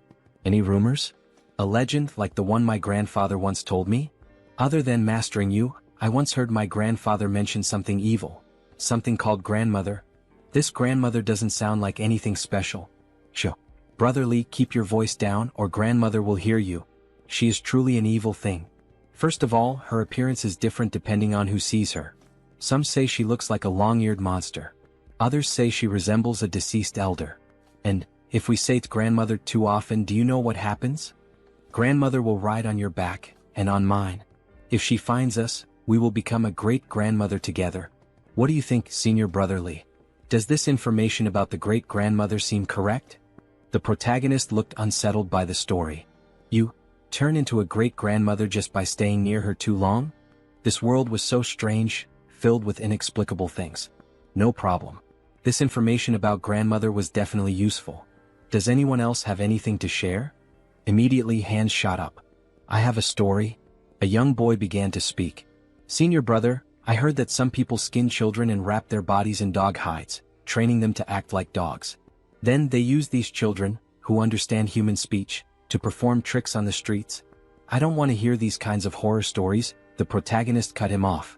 He wanted information about the master, not disturbing tales. Brother, I know something about the fish-in-law. This man is Zhao Wu, the medicinal catalyst of Qingfeng Temple. I heard the elders at home talk about him. The fish-in-law not only looks strange, but it also only appears during floods. That really does sound strange. Alright, tell me about the fish-in-law. Senior, I also have a story.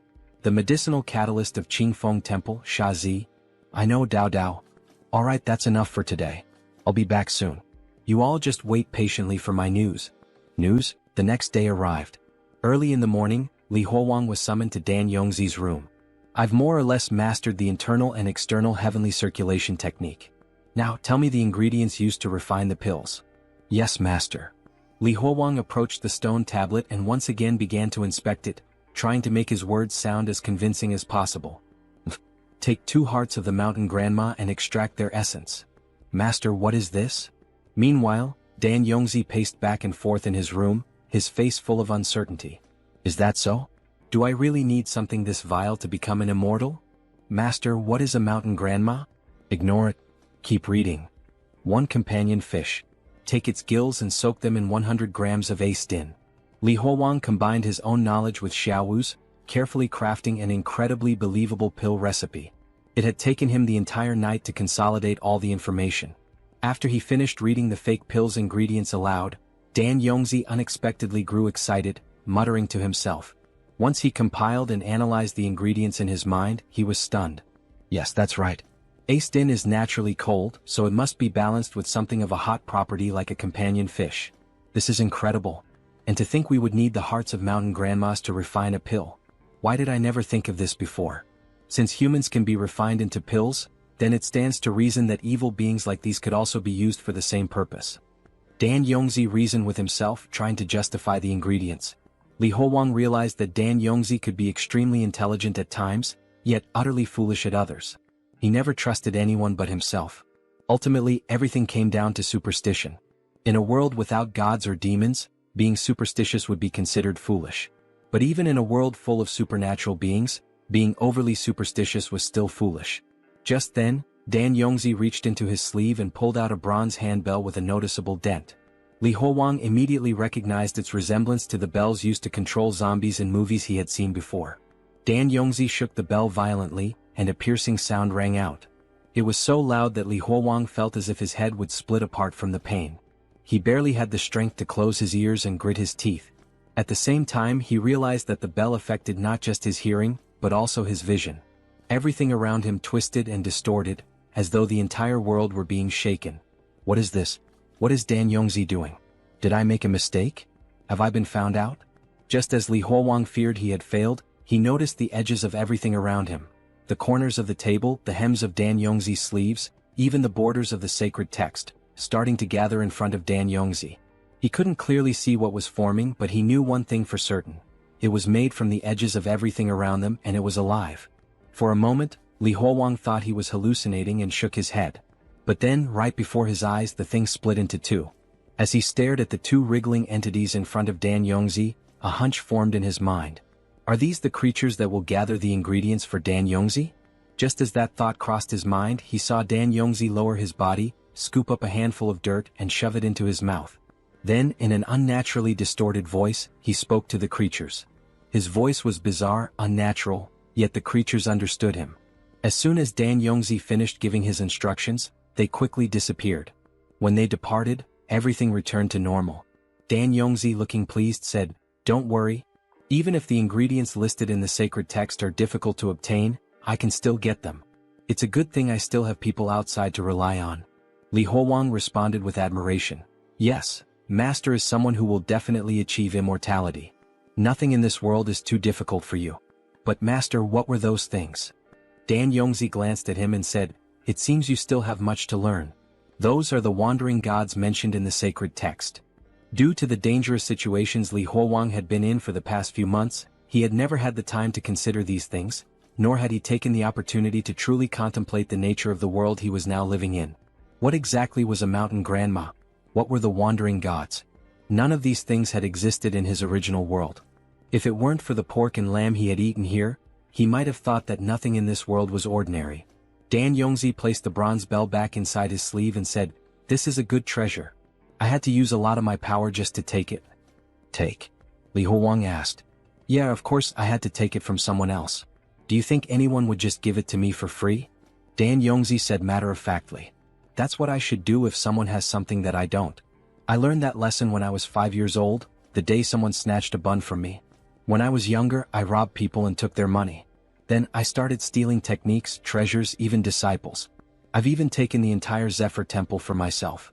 And look, even the statues of the three deities haven't condemned me." Dan Yongzi's voice was filled with satisfaction. "You should listen carefully when adults speak. That is what it means to have manners. I'm only teaching you this because I treat you like my own family." Li Huowang hesitated for a moment before asking, "But Master, what if you can't take something away from someone else?" Dan Yongzi sneered. "Can't take it? Then I join forces with someone else to try and take it together.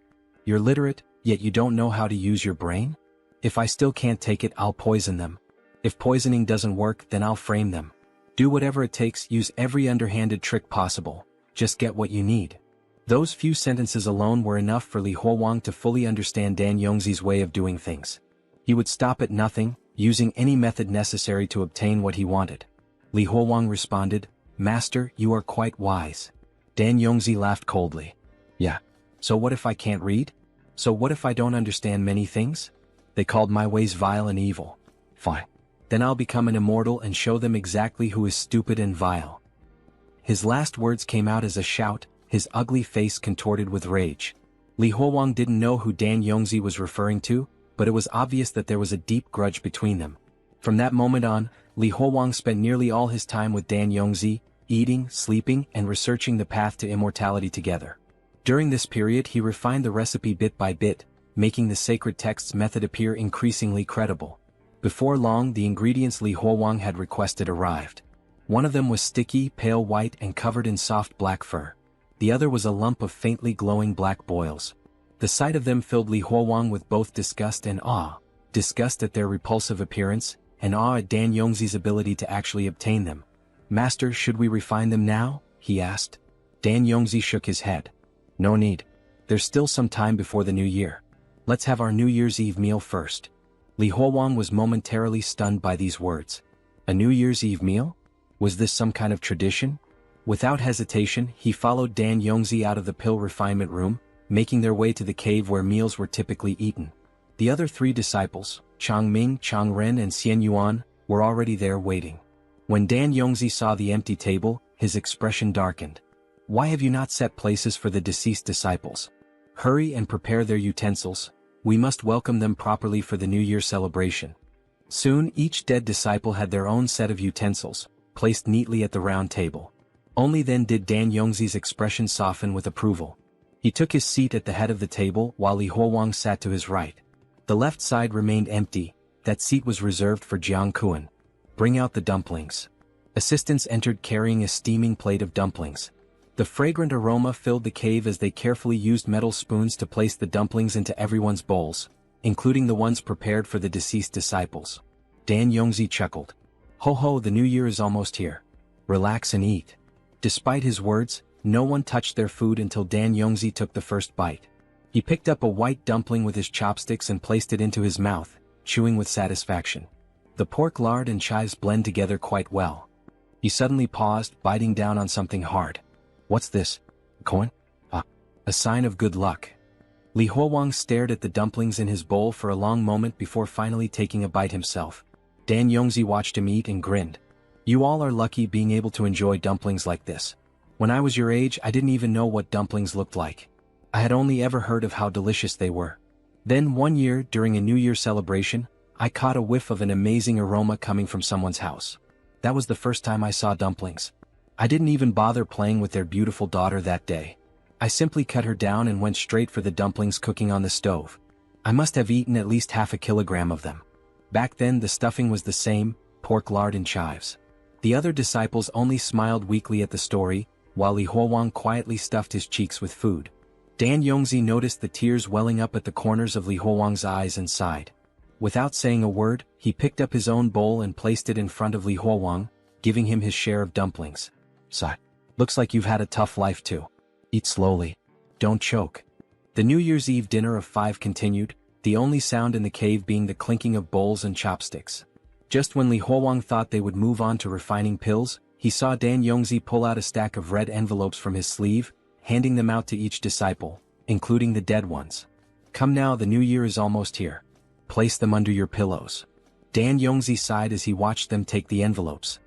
When I was your age, I had no elders to give me red envelopes. Dan Yongzi placed the final red envelope beside Zheng Kuan's bowl before turning to Li Huowang with a smile. You don't need a red envelope. Come now, let's become immortals together and share the same longevity as the heavens and earth. Li Huowang smiled, his laughter light and cheerful. As you wish, master. Let's head back to the pill room, start the furnace and refine the pills, Dan Yongzi instructed. You will control the flames. Yes, master. Then on the next day the pill refinement proceeded as smoothly as ever. But of course that scabby old man was naturally suspicious. He was dragging me along in his pursuit of immortality because he was worried that the recipe I had given him might be fake. Meanwhile, we watched as the master flawlessly inscribed the E-symbols, bringing the refinement process to completion. But that was fine. He wasn't afraid. My dear disciple, you will take the pill first. Your master will protect you. Thank you, master. Both of them sat in meditation. Oh scabby old man, my dear master. You and your grand dreams of immortality will die with me today. The disciple swallowed the pill as the master observed him closely, analyzing whether anything would happen.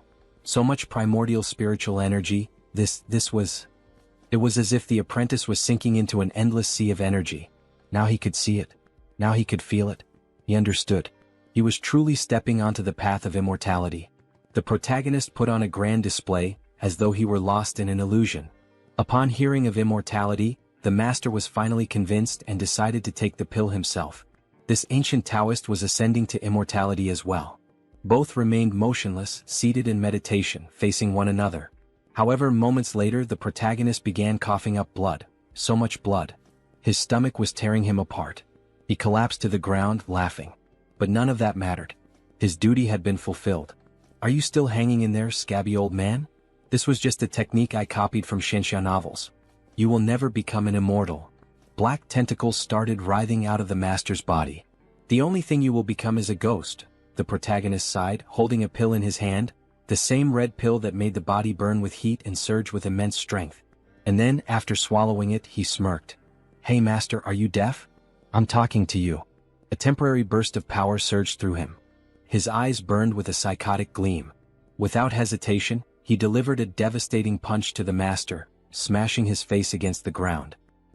Those eyes, those are the eyes of a demon. The master's face was twisted and disfigured. He let out a furious scream. You will not stop my ascension. Get away from me. He was teetering on the edge of immortality. The ancestors were coming to take him, even as blood poured from his mouth. He had lost control. His obsession with immortality had driven him completely insane. The protagonist's stomach twisted in unbearable pain. I really regret not bringing a knife to end this properly. His vision blurred. The world around him twisted. He was hallucinating. No, he was back in an operating room as if he were in a hospital. A voice was calling out to him, but it was calling him by two names. Wang. He looked up and saw Nana. Is she here because of me? Even if this is just an illusion, it's not so bad. Then he saw the doctor's face distort. The patient in bed 14 is losing consciousness. Preliminary diagnosis, food poisoning. Quickly, get the stomach pump for gastric lavage. Gastric lavage, my ass. This is a psychiatric hospital. Where the hell would you even get a stomach pump? The sound of medical equipment echoed, beep, beep, beep. If you're going to have hallucinations, at least make them logically consistent. Beep, beep, beep. Ho Wang. Li Ho Wang. He heard someone calling his name as he floated in a sea of blood. Hold on. You promised me. He opened his eyes, a fly landing on his face. Then suddenly his body convulsed and he started vomiting, purging everything foul inside him. He was still alive. How was that possible? Wait, if he was alive, then that meant Dan Yangzi was also alive. But when he turned around, what he saw was beyond insane. What the fuck? What the actual fuck am I looking at? 3 flowers gathered at the crown of the head, ascending to immortality? He saw his master, body completely disfigured, with angelic wings and multiple eyes. So this is how it feels, so this is what it is. So this is what it truly is. It turns out, this was the truth of the Tao cultivation. I understand it now. The cultivation of the Tao. I understand it now. He kept repeating the phrase over and over. But then, the monstrous structure that his master had become suddenly exploded, unleashing a gruesome rain of blood, scattering flesh and gore in all directions, leaving the protagonist completely drenched in red. Even he was stunned by the sheer amount of blood. But amidst the carnage, something caught his eye on the ground. A piece of the master's face. And then he started laughing hysterically. He. So it's official now. Lai Tu is really dead, right? But, why wasn't the protagonist dead as well? Those hallucinations, what were they really? What was he supposed to do next? Before he could think, 2 figures appeared before him. Hey, what kind of demon are you? Where is our master? Him? He's the one you're stepping on. That's him. The 2 senior disciples, Xianyang and the others, refused to believe it. You're lying. The master wouldn't die. Look at this face. He's really dead. Lai Tu had slaughtered countless people in his lifetime. He should have died long ago. But that wasn't why I killed him. It was purely personal resentment. Before he could finish speaking, the 2 disciples turned and bolted. At least let me finish before you run off. The protagonist rang the bell, calling out. Everyone gather here. Lai Tu is dead. You're all free to go home now. The others stared at him in disbelief. That piece of skin, was that really Lai Tu? No doubt about it. It was him. Let's hurry. Run, follow us. We can finally go home. Everyone leave now. Dan Yangzi is dead. We can all return home and celebrate the new year. Lai Tu is dead. Where are you all from, brothers? Let's travel back together. Brotherly, we can finally go home. But as they made their way out, a sound reached their ears. They turned their heads slightly and saw the 3 remaining disciples locked in a fierce battle. Xianyang. Hurry.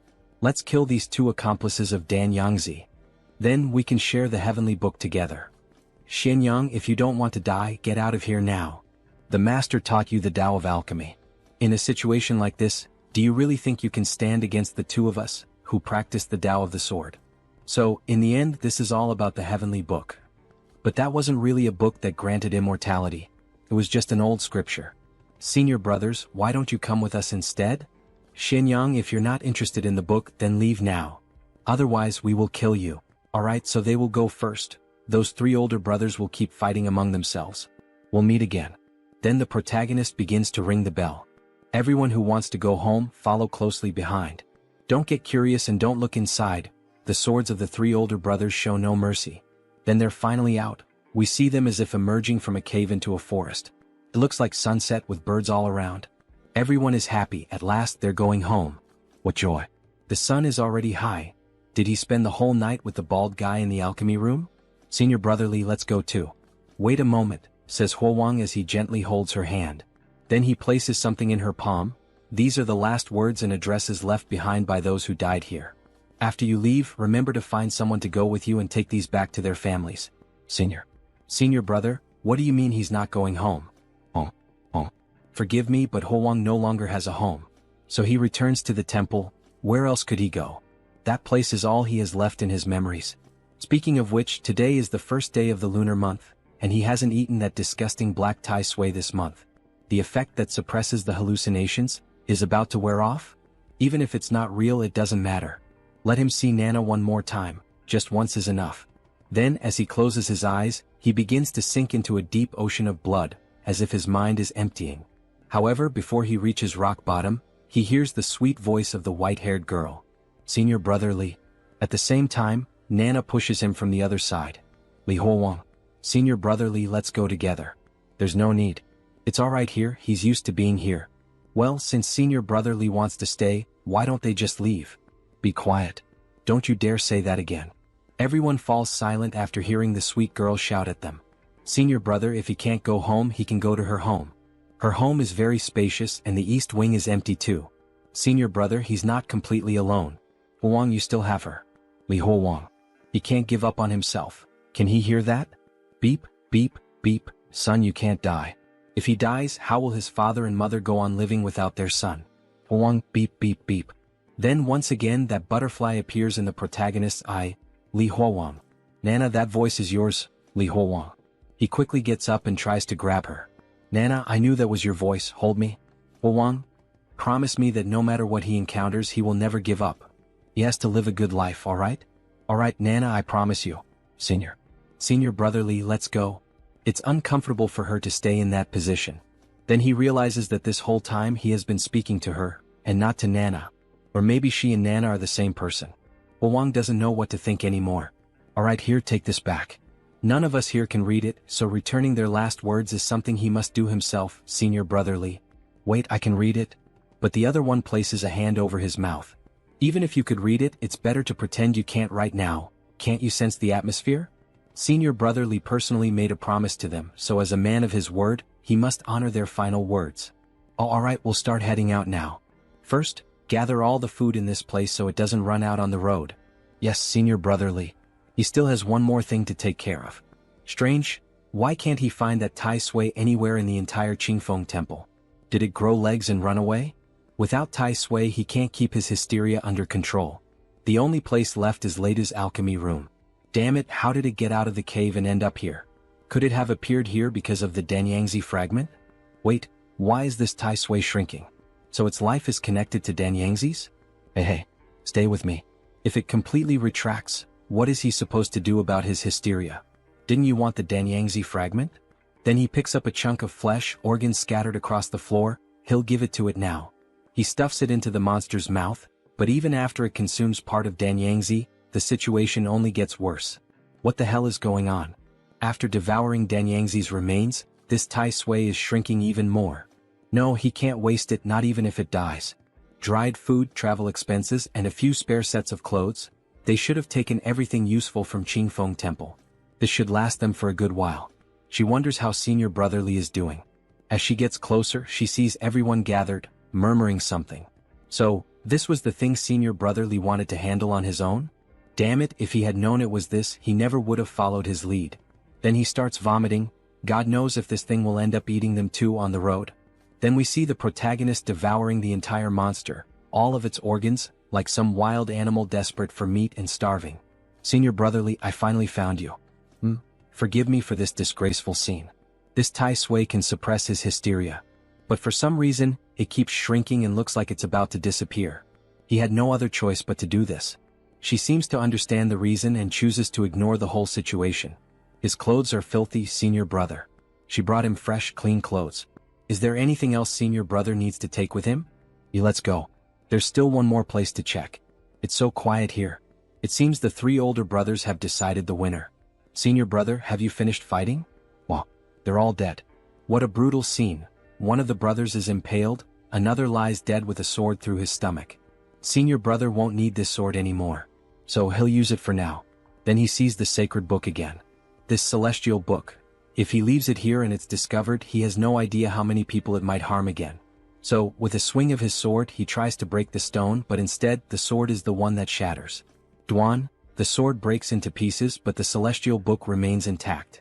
It seems this celestial book might be considered a treasure for now. So why not take it with him for the time being? If he can't handle it, he can always trade it at a pawn shop for some travel expenses. Senior brother Changren, he has a sword here, he'll take that with him as well. Rest in peace. Senior brother Li, are we about to move on? Let's go, let's leave this godforsaken place behind. Before they leave, we see the mountain catching fire. Let everything here burn cleanly. What kind of people and events will he encounter in the future? Suddenly he finds himself looking forward to them. Senior brother Li, please slow down, her eyes hurt. She's crying, maybe it's because of her albinism? He then starts cutting a piece of cloth. Next time when the sun is high, you can use this fabric to cover your eyes. He ties it around, but she still can't see anything through it. That's alright, he'll hold her hand. Skinny child, is he done yet? Almost there, poot poot. Seriously father, do you really have to rush me while I'm taking a crap? Lu family's troop youngest son Lu Xiaozai. Then he hears something in the forest. Who's there? Show yourself. Ha ha ha, so it's nothing. Maybe just his imagination. He probably misheard. But something behind him starts laughing. Then the scene changes, we see a carriage with people hiding inside it. Father, what are we going to do? Asks Lu family's troop eldest son Lu Jiren. Father, think of something, says Lu family's troop eldest daughter-in-law Luo Wanhua. What could he possibly do in this situation? Lu family's troop leader Lu Zhuangyuan. In this situation, the only thing he can do is beg, Ghost grandfather, please spare his family. Everyone in his family has a bitter fate. They're only here trying to make a living. Ah, tell me, do I look more like a human or a god? This being, it's here to request a seal? We see the image of an entity dressed entirely in red, truly resembling a god, or at least something deeply sinister. The man is kneeling begging. He can't answer this question in desperation. If he answers it wrong, his entire family will disappear. You look like a god. However, something makes him change his mind. No, like a human. However, Li ends up stepping on a branch, making a noise. That's not right either? It shouldn't be. He told you, senior brother, of course we'd find someone following this pile of crap. After all, it's still warm. That's disgusting. You idiot, you knew it was something gross, but you still lowered your head and followed it. Are you planning to eat that? Shut up for a minute. Damn it, senior brother Li, look, what is that? There's a face on both sides but no back of the head. What even is that thing? Father, look behind us. What are those monsters doing again? But in reality, it was just the group walking. Who the hell is that brat calling a monster? Is he looking for a fight? Everyone hold up here for a bit. More people coming to the show. What the hell are you? I'm a human being. Don't I look like one? You look like garbage. He then draws his sword. Who cares what the hell it is? Striking first is the best defense. Then he charges swiftly at the monster, throwing his sword with tremendous force. However, the monster dodges the attack with ease. If physical attacks are ineffective, then let's try this instead. He rings the cursed bell, causing the monster to become paralyzed. The father and child are stunned by what just happened. The monster begins to slowly disintegrate. The copper bell is effective. Then the monster starts to rupture, releasing a dark aura, until it finally vanishes without leaving a single trace behind. Master, thank you so much for your help. My humble family has nothing of real value, but, yes, this is it. This cigarette clears the mind. It's a small tribute to show our gratitude. Thanks, old man, but he doesn't smoke. Do you know what we just encountered? Young Taoist, you don't know? That thing asking for a blessing. You're the one who drove it away, weren't you? Ichim, may I ask, sir, by any chance do you have a map of this area? We're not from around here and got a little lost in this forest. He doesn't have a map, but his family often travels through this region, so he knows all the roads here. Where are you heading, young Taoist? If we're going in the same direction, perhaps we could travel together. This Taoist seems to have real skills. That thing looked like it had latched onto us, so if we stay close, maybe this Taoist master can keep his family safe. However, our protagonist must first visit a few places. All of these brothers and sisters who accompany him were brought here by him. Therefore, he has the duty and the mission to return each one of them to their home. There are also some who will never be able to return home, whether because of abandonment, death, family problems, or other unresolved issues from before they were kidnapped. He has the moral and ethical responsibility to deliver each of these brothers back to their families, one by one. The old man becomes visibly shaken. However, he understands the situation. Young Taoist, take a look at what he drew. He used his pipe to sketch a rough map of the region on the ground. And so, where are we on this map you drew? The protagonist asks. Here on this spot of the map is Ho Shu. Below Ho Shu is Si Chi, and to the left of Si Chi is the kingdom of Nanping. We are currently on the road to Wuligang in this direction here. If they keep walking toward Wuligang, they will arrive near Janya town. If they continue walking toward Janya town, they will reach Xijing. Alright, I think I understand this map now. If you look closely, this world seems a bit like the 5 dynasties and 10 kingdoms period from the past. There is no unified country or central government here, is there? Alright, thank you for the explanation. However, sir, if he wants to go to the kingdom of Liang, which path should they follow? The old man looks surprised by the question. Young Taoist, is he really trying to go to the kingdom of Liang? That place is very far from here, and besides, that land is still at war with our kingdom of Nanping. This war has lasted for several years now, and it is a very dangerous place to visit at the moment. The old man would not recommend going there. Everyone is left with a look of sadness, especially the girl. Don't worry, says the protagonist. He will certainly take her back to her home, and then he offers her a piece of warm meat. Young Taoist, if he really wants to go to the kingdom of Liang, he will have to pass through the city of Janya. If that is the case, they can travel together for this small part of the journey. So, how about we form a team? Senior brother Li's family is in the city of Janya. There are also some postal services in Janya city, and if they have the means to offer some copper coins, they can send messages throughout the entire kingdom. By paying, they will be able to help find some of the families of their brothers. City of Janya? He thinks for a moment about the proposal under the moonlit night, with the wind blowing against their faces. With a slap on his own thigh, he decides. Alright, sir. They will travel together to the city of Janya, and they will count on him to guide them along the way.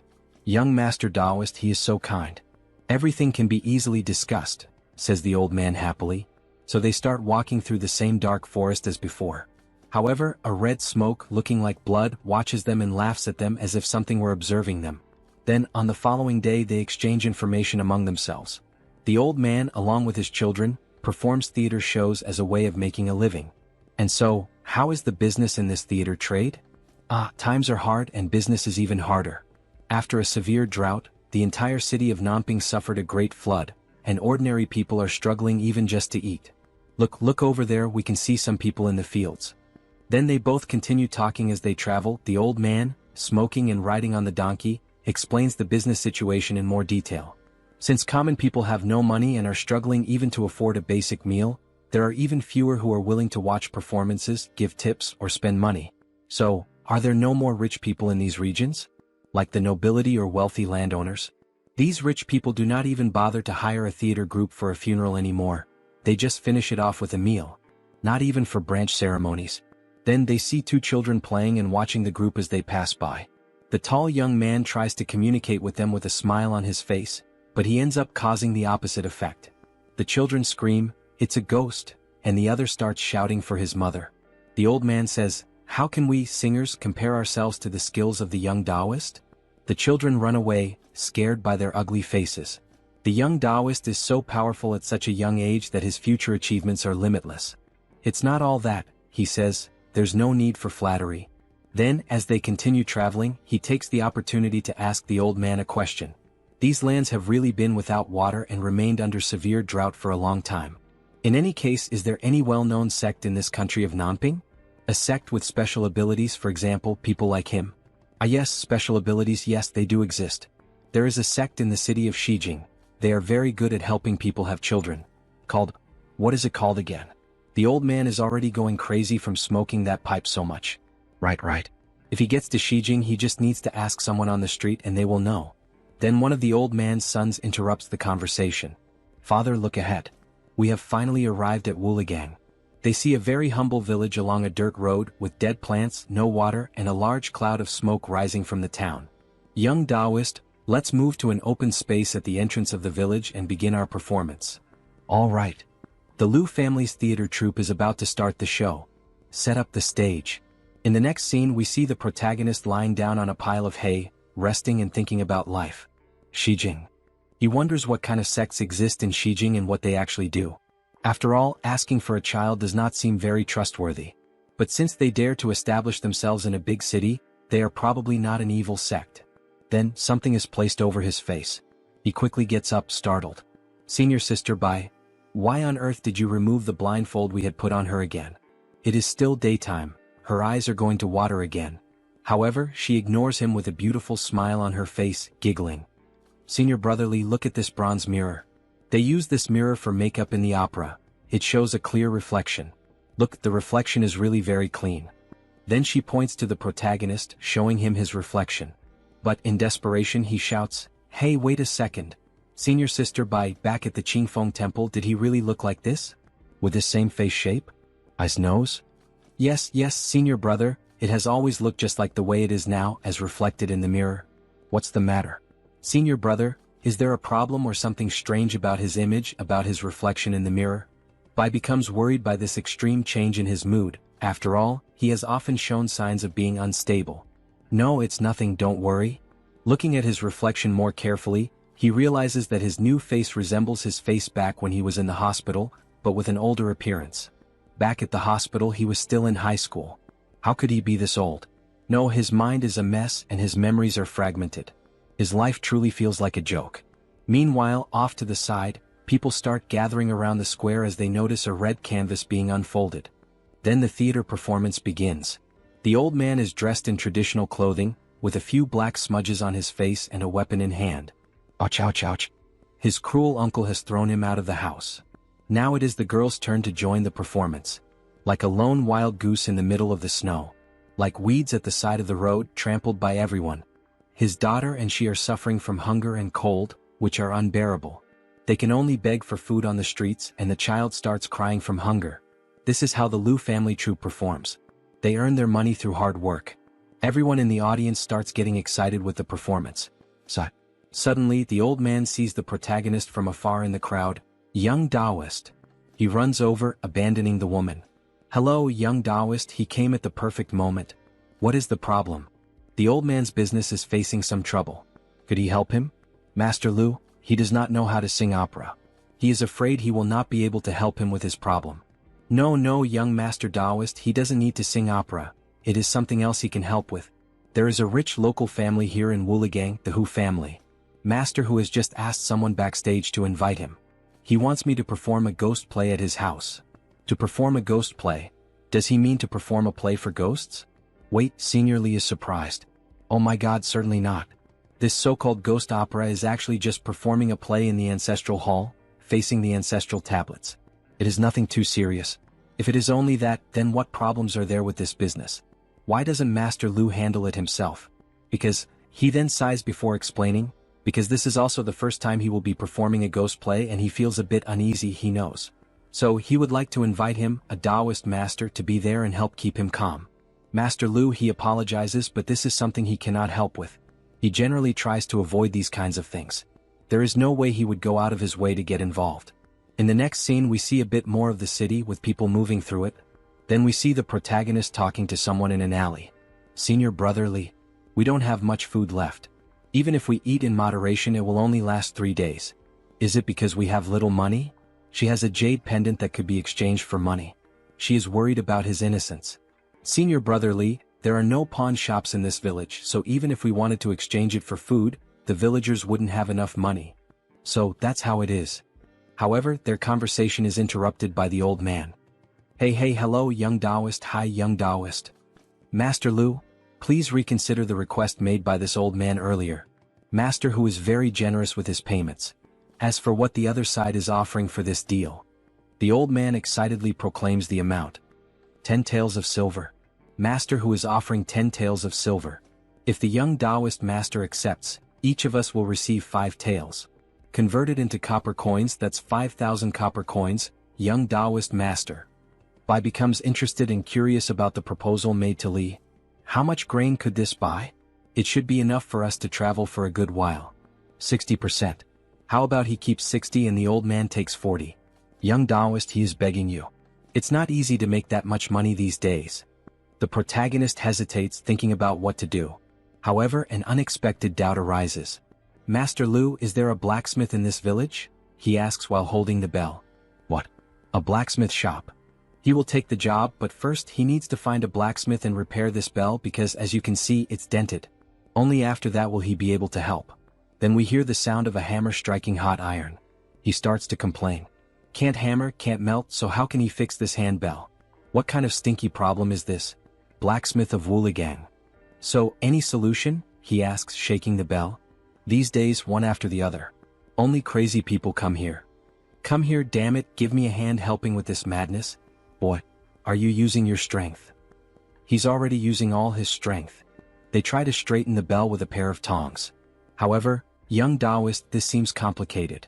Both are exhausted from their futile efforts. Damn it. This is strange. What kind of copper is this thing made of? How is it so hard? It's just a damn bell, it should have been fixed by now. Young man, the old man remembers, the last time I took this treasure it was already dented.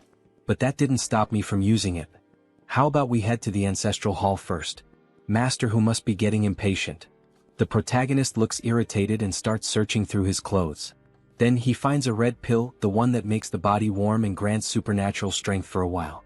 So there's no choice. I'll try to do this on my own. Hey kid, the two of us couldn't do it and you think you can just do it alone? Don't try to act like a smartass. Oh my god. Then he begins to see something incredible happening in front of him. A red aura spreads around the forge, making the place even warmer. This is truly amazing.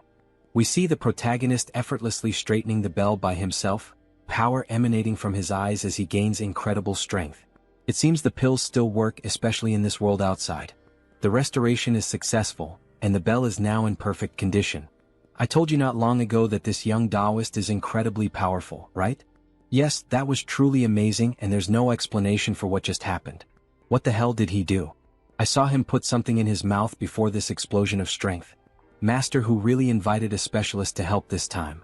After some time talking, the protagonist steps away from everyone and heads to a more secluded spot, near a river. He picks up the bell and, before heading to the ancestral hall, he should test the bell first. It seems to be repaired. Next, he just needs to test it the same way the bald man did. First, strike the bell with a light force. As he strikes the bell, the water begins to move evenly. It worked, he can imitate what that damn bald man did. Little by little, a monster begins to form from the water. Success, even though only one old man was summoned. Still, it's not the same as that damn man who managed to summon 5 monsters at once. Alright, the next step is just like the bald man.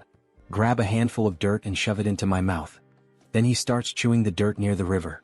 Can it understand my words? He asks, his voice distorted. Yes, it can understand. The monster really understood and spoke the same language. Alright, can it be used by me? He wonders. His voice, why is it so distorted? Once, 3 months of life exchange. Do less, this is expensive. The fish monster responds in the same way. Do less, this is expensive. So, commanding his master once actually costs 3 months of life, and there's no room for bargaining. Dissipate. It seems that he will have to use it sparingly in the future. That damn bald man was able to use those monsters because he had many years of life due to the pills. Then finally, night arrived with a beautiful moonlight. The ancestral hall of the Hu family. Many people have already gathered in front to enjoy the show. Ah, young Taoist, you've finally arrived at the location. Come this way, I'll take you to the main hall. And then, how are the preparations? Everything's ready? Just now, Master Hu said that in previous years he also hired other groups to perform ghost operas and nothing happened. Young Taoist, don't worry. Alright. If Master Hu has ensured it, then there won't be any problems. Hey young Taoist, look, this is Master Hu, this is the young Taoist I told you about. With him here, it's guaranteed that everything will be safe. Oh? He will be relying on both of you tonight. Then we are introduced to the homeowner. Hu King, the wealthy master of Wuligang. But Master Lu, he remembers there being women in his troupe. Don't worry Master Hu, the women are just preparing outside and won't break your rules. If that's the case Master Lu, once the ancestors come out to watch the opera, we, the descendants who invited the performance, must leave. Please take good care of the ancestral hall. As for the opera, choose something cheerful, as the ancestors told us in our dreams that the underground is very quiet, and they want to watch something festive. Alright Master Hu. Also, when the opera begins, the living cannot speak to the performers so the ancestors aren't disturbed while they listen. Don't worry Master Hu, absolutely no rules will be broken. How strange all these rules and commotion.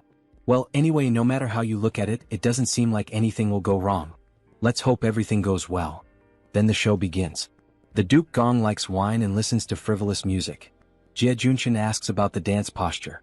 King Liang is tyrannical and the people's lives are difficult. The heroes of Nanping learned about water and fire. Since ancient times, the rise of the ambitious has brought suffering to ordinary people. As the saying goes, success is built upon 10,000 withered bones. The protagonist watches everything from afar. Truly everything is going well.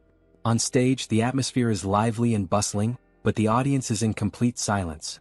Don't think too much about it, it's rather frightening. And as good as the music is, staying up all night to listen to it still makes you sleepy.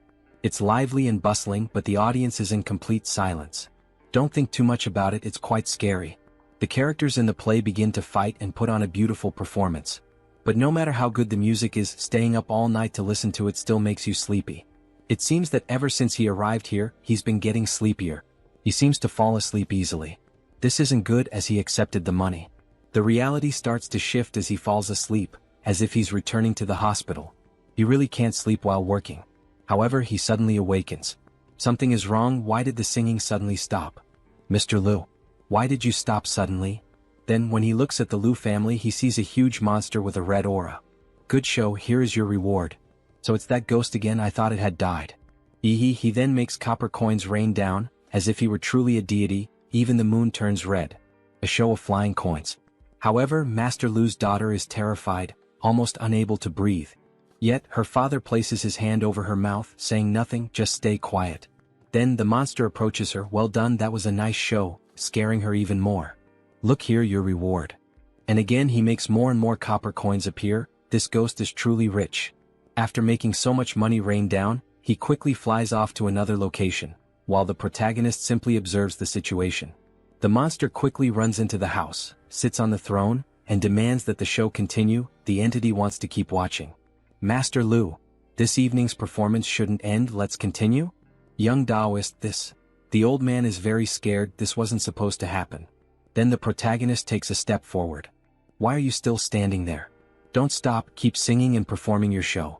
Our benefactor has already given us a generous reward. Then he stands beside the monster, also wanting to watch the show. Come on, don't stop. The demon demands that they keep singing. Our benefactor has already given us a generous reward. Now it's time for them to do their part with the show. Even though the three are afraid, they decide to go through with it. All right, young Taoist. They will start the show again. Apologies for the mistake. A round and bright moon rises early in the east. That thing has come, but it isn't even attacking. What the hell does it want? I'm thinking of my dear old mother in the hallway. Clang clang, clang clang. The demon looked like a child, excited by the show it was watching. Joyful and happy. It even claps along to the rhythm. This thing can't be here just to watch the opera, right? Wait, what's happening? It's getting blurry? The demon begins turning into a red mist. Clang clang rising, diffuse. Following him, my lord. How? The mist begins to approach the members of the performance, slowly drawing nearer as it listens to them sing. Especially to the girl, who starts to feel cornered. It's like a sheep facing a predator. Then the demon appears in front of her, laughing, and with the enormous claw of his hand, he pierces the girl's head. Although he doesn't actually harm her, it's more as if he passes through her mind and out her mouth. So that, in the end, he can extract something from within her. Something that looks like a seal and at the same time like a candle. The demon had waited all this time to obtain it and then decides to eat it. All of this happens while the protagonist watches the situation unfold. The girl appears to be physically fine, although when she realizes the demon has eaten something that belonged to her, she goes into a state of shock and even begins drooling from her mouth. And with that, the demon became more active, revealing its mouth as if there were several souls inside its stomach. If you didn't have this unpleasant habit like humans do, of taking, then it seems what he consumes is not a candle or sweets, but rather the fear produced in people's hearts, right? We see his image facing the demon as if there had already been many victims, each one consumed along with the terror in their hearts. Are you angry? That means he struck a nerve. Master Lu, don't stop. If she's afraid of being blinded by the strong wind, she just needs to close her eyes and keep performing. He calls out from inside the great house. Just believe what he says and everything will be fine. Still, they seem hesitant to trust him, especially the girl who struggles to give him that vote of confidence. Yet even with the demon nearly taking full hold of her fear, she begins to sing again. The second clock ends, the shift and the change begin, and I sit in restless silence, my sleep uneasy. I have not failed the common people of Gu County. This golden decree calls upon me, for this reason? She sings with anger, and the demon begins to enjoy it once more. Aha, tell me, does he resemble a human or a god? The question is directed at the protagonist. You resemble a demonic spirit formed from a double-yolked egg, and with one sword strike, he tries to cut the demon. However, he ends up failing. Healing and health, just listen to the sounds of the fight inside the building. At 3 o'clock in the morning, a round and bright moon lights up the courtyard. The song and the performance continue, even with the intense fight between the two. The girl and the boy keep dancing, even surrounded by all that red mist that signifies the demon's presence.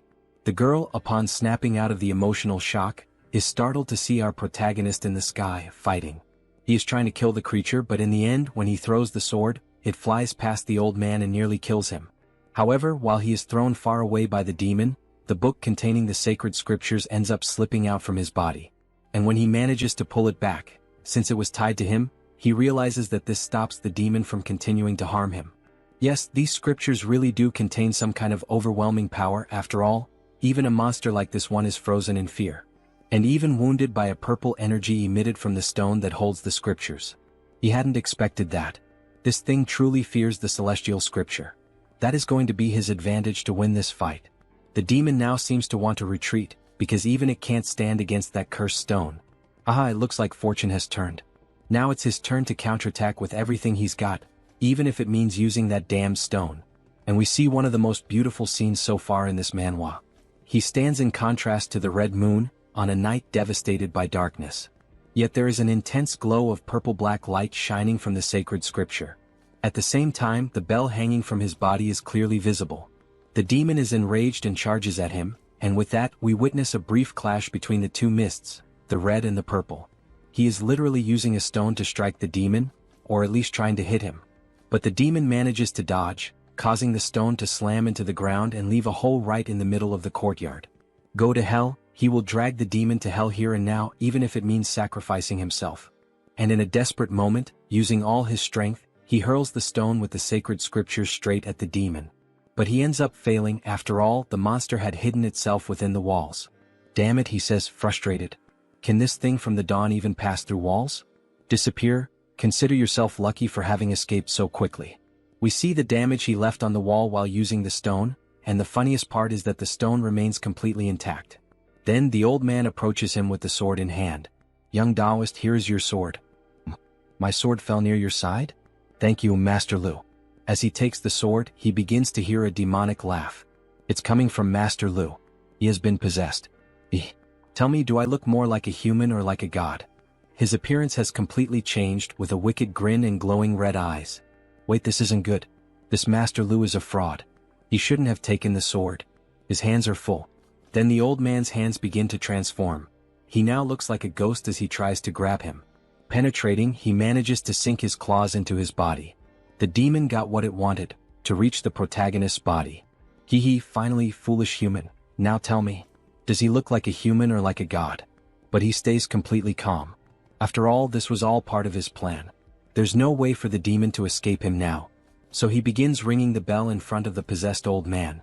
We see several golden scriptures start to appear around the demon, and then, one of the spirits that responds to the bell's call swallows the demon whole.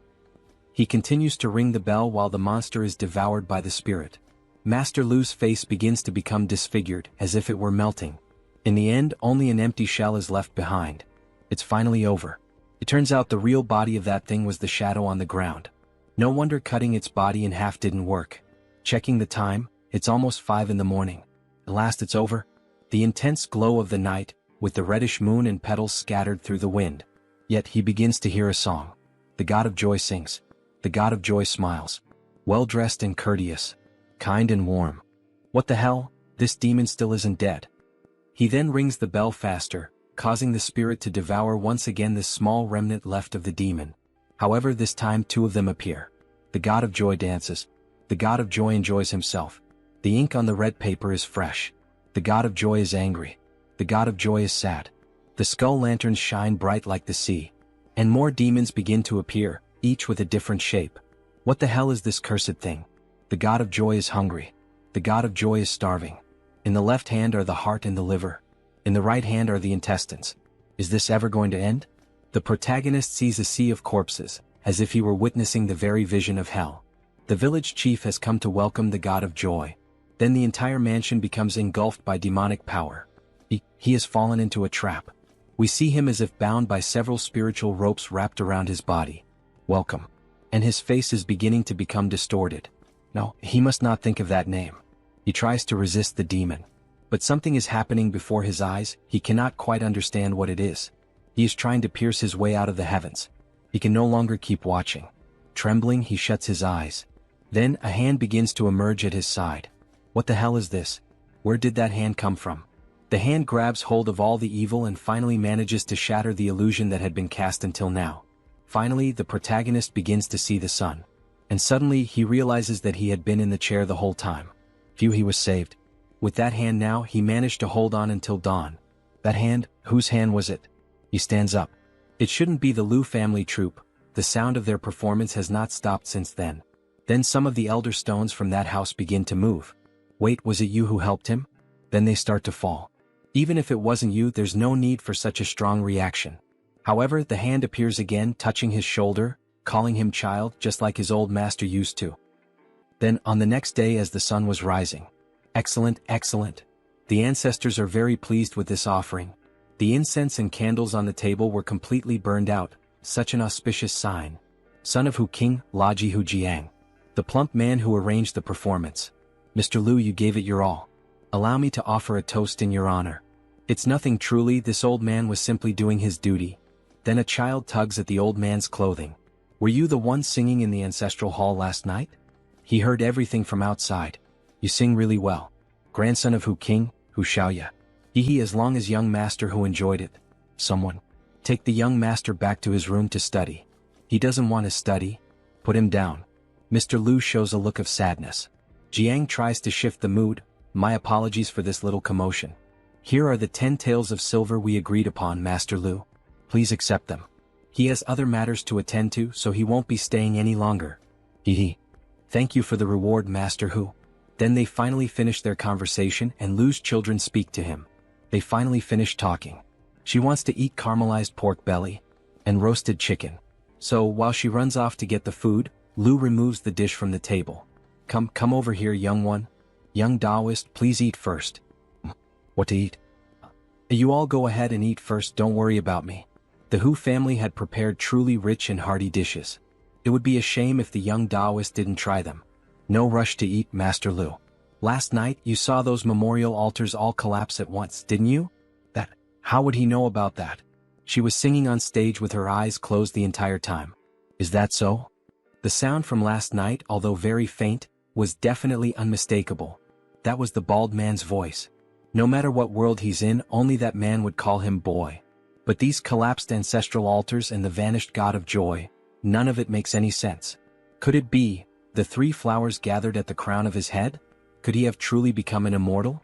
Ascended to immortality? No. The cultivation method and the elixir were things he invented himself. There's no way he could have become an immortal.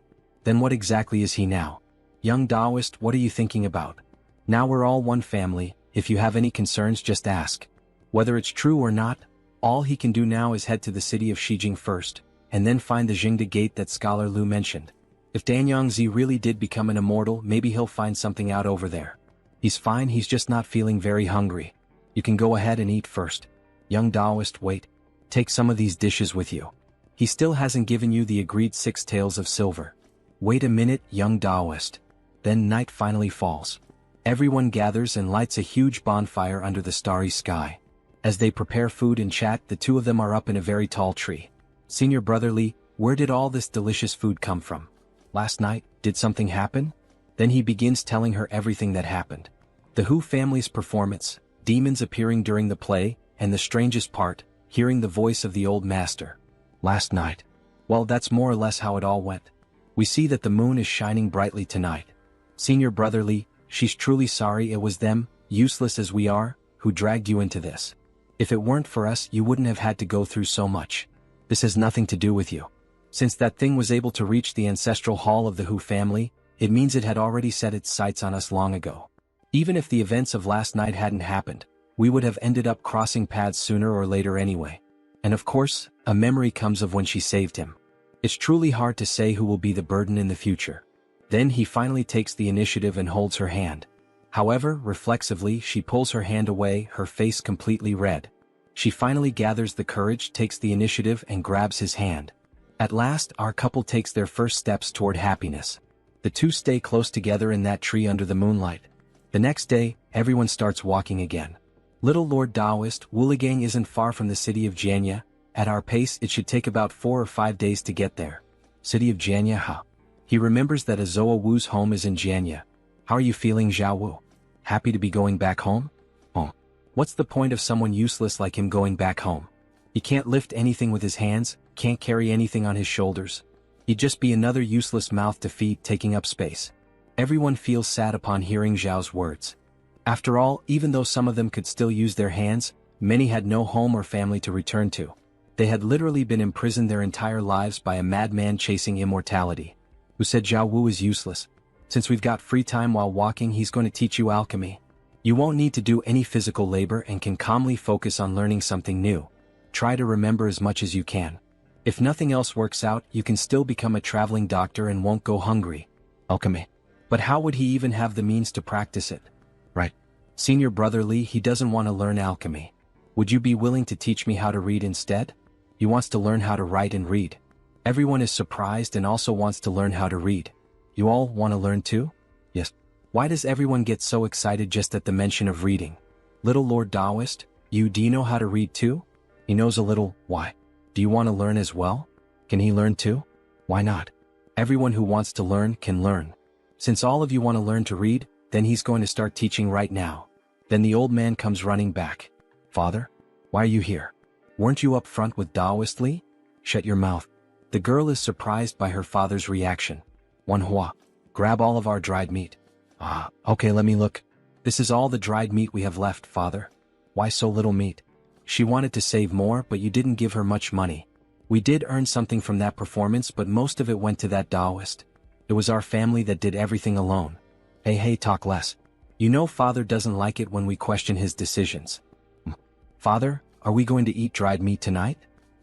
This is my offering prepared for the tribute. Judging by the looks on your faces, even if he explained it, you wouldn't understand. Boy, come with me.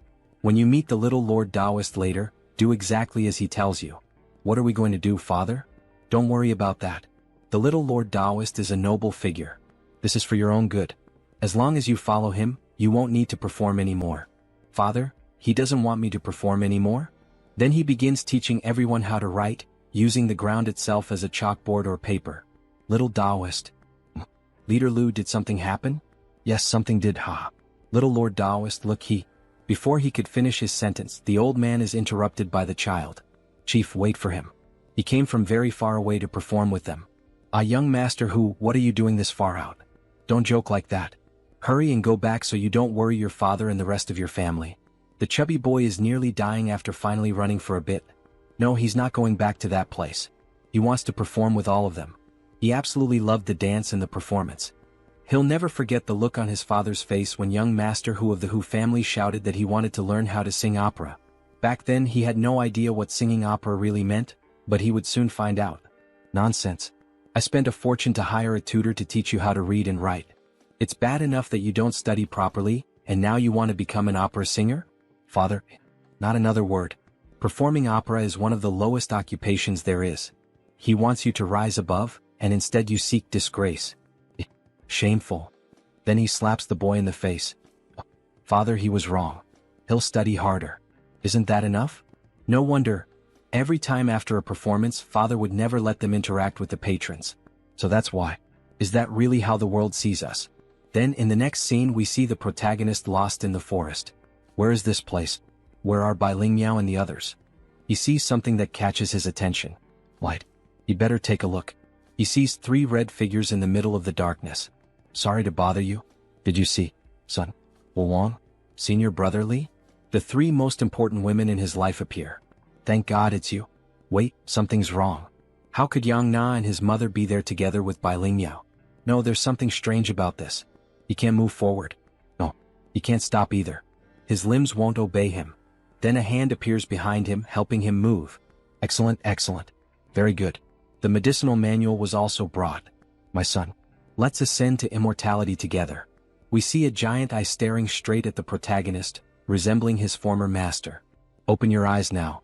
Then he finally wakes up as if from a nightmare. Senior Brother Li, what happened? Senior Brother Li, did you have another nightmare? A dream. Just a dream.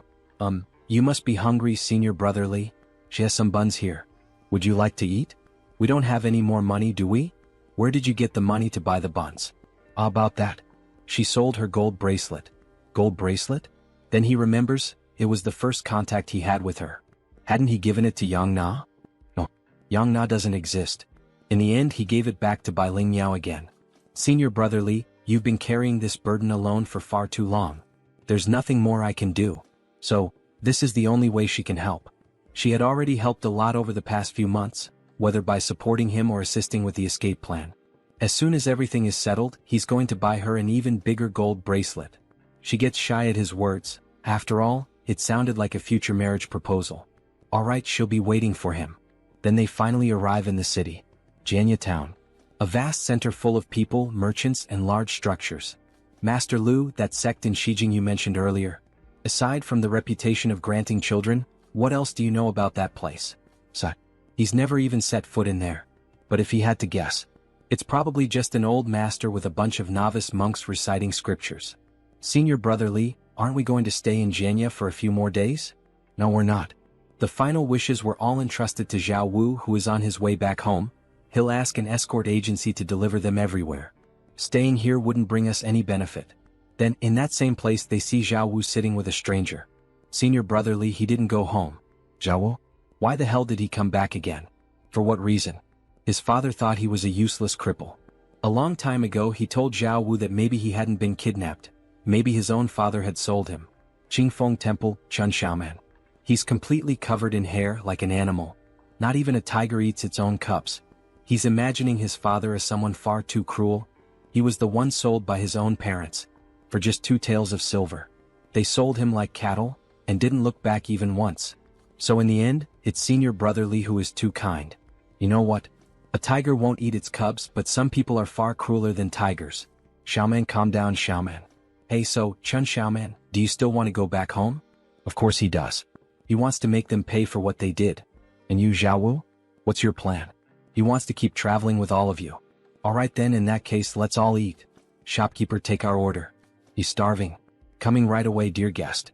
Let's take a break. After we eat, we'll buy whatever we need for the journey. Alright. Young Taoist, please come down and rest for a bit.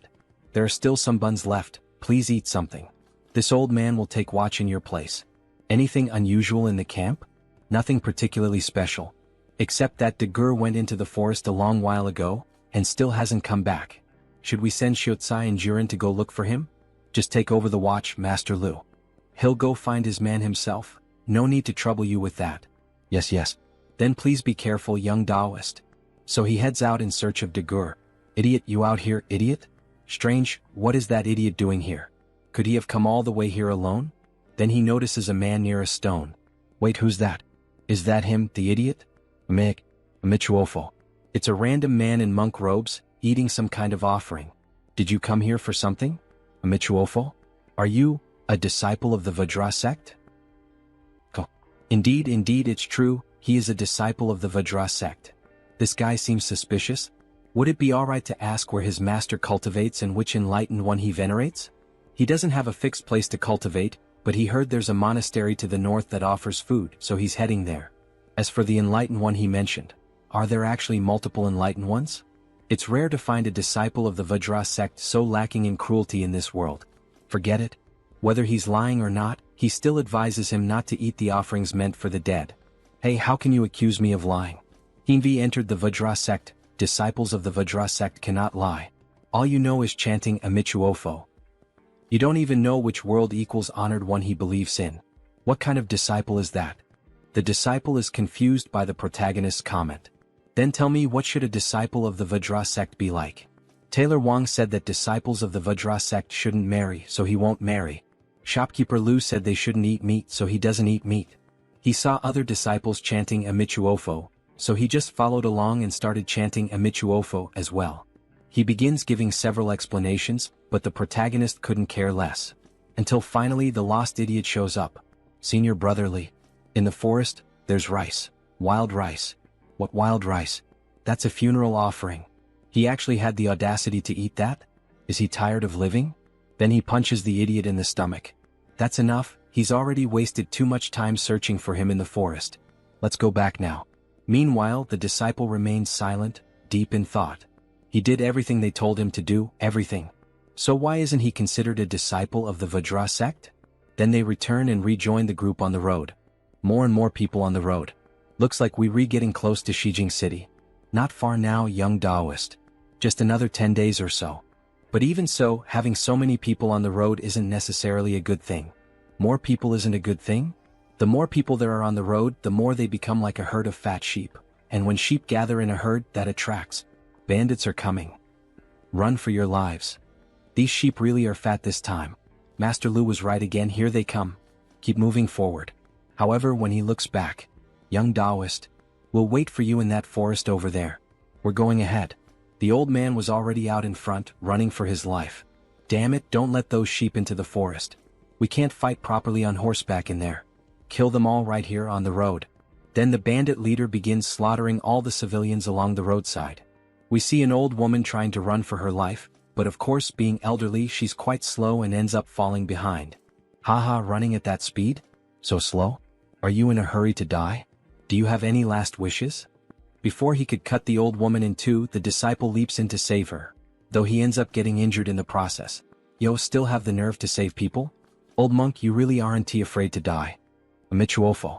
Old Tang, the man who paints New Year's prints, once said, saving a life as a disciple of the Vajra sect is worth more than building a pagoda. Very well then. Since the old monk is so determined, he'll kill you first, then the old woman you saved, and then stack your heads into a tower just for fun. However, before he could kill the two of them, the bandit leader heard screams. There's something strange about this Taoist. Wait a second. No, don't come any closer. And just when he least expects it, our protagonist charges at him with full force. The bandit leader tries to defend himself with his sword. Damn it, this Taoist strength, it's not normal. Then, ignoring the sword completely, the protagonist breaks through it, cleaving the bandit's body clean in half. The other bandits, seeing such brutal violence, especially done to their leader, are stricken with fear. The chief is dead. This guy's too strange, fall back brothers. That Taoist might be from the Department of Celestial Observation. Though he managed to defend and kill the bandits, our protagonist's expression remains sorrowful. This world is still so full of sorrow even outside the cave. Then we see a heartbreaking scene, a little girl crying while her father and mother lay dead on the ground. The disciple begins to pray in a strange language and ends his prayer by saying, Amichuofo, standing atop a sea of blood from all the corpses nearby. Perhaps word had spread because of those fleeing bandits. We didn't encounter any more trouble on the way to Xijing. Except for that old beggar who claimed to be a disciple of the Void sect. Living off wild vegetables and the occasional steamed bun we gave him, he followed us the entire way. And so, after walking like that for more than 10 days, they finally arrived. Xijing City. This journey drained me. To think all of that was just the road to Xijing. Will it be calmer inside the city, or is this where the real journey begins? Maybe it's time to rest our feet, find a good tavern, and perhaps figure out why that old beggar kept following us. I bet there's more to it. Little Taoist, let's hurry and get into the city. If we take too long, that cheap-in will be full. Go on ahead and take them with you. What about the young Taoist? What will he do? He's going to look for that sect he mentioned earlier, the one based in this city. He'll meet up with them later. We see that it's quite a prosperous city with tall buildings all around. The markets were bustling with people moving through the city, flower vendors, and a very picturesque scenery. Most sects are built atop mountains, but this one is right in the middle of the city, and the incense offerings are thriving. Jinga sect.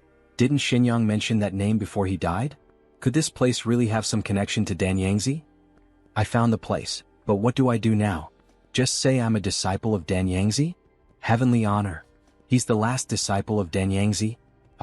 Die, wicked Taoist. No, he'll be struck down by the other disciples. Then a man appears. This benefactor? Amichuofo.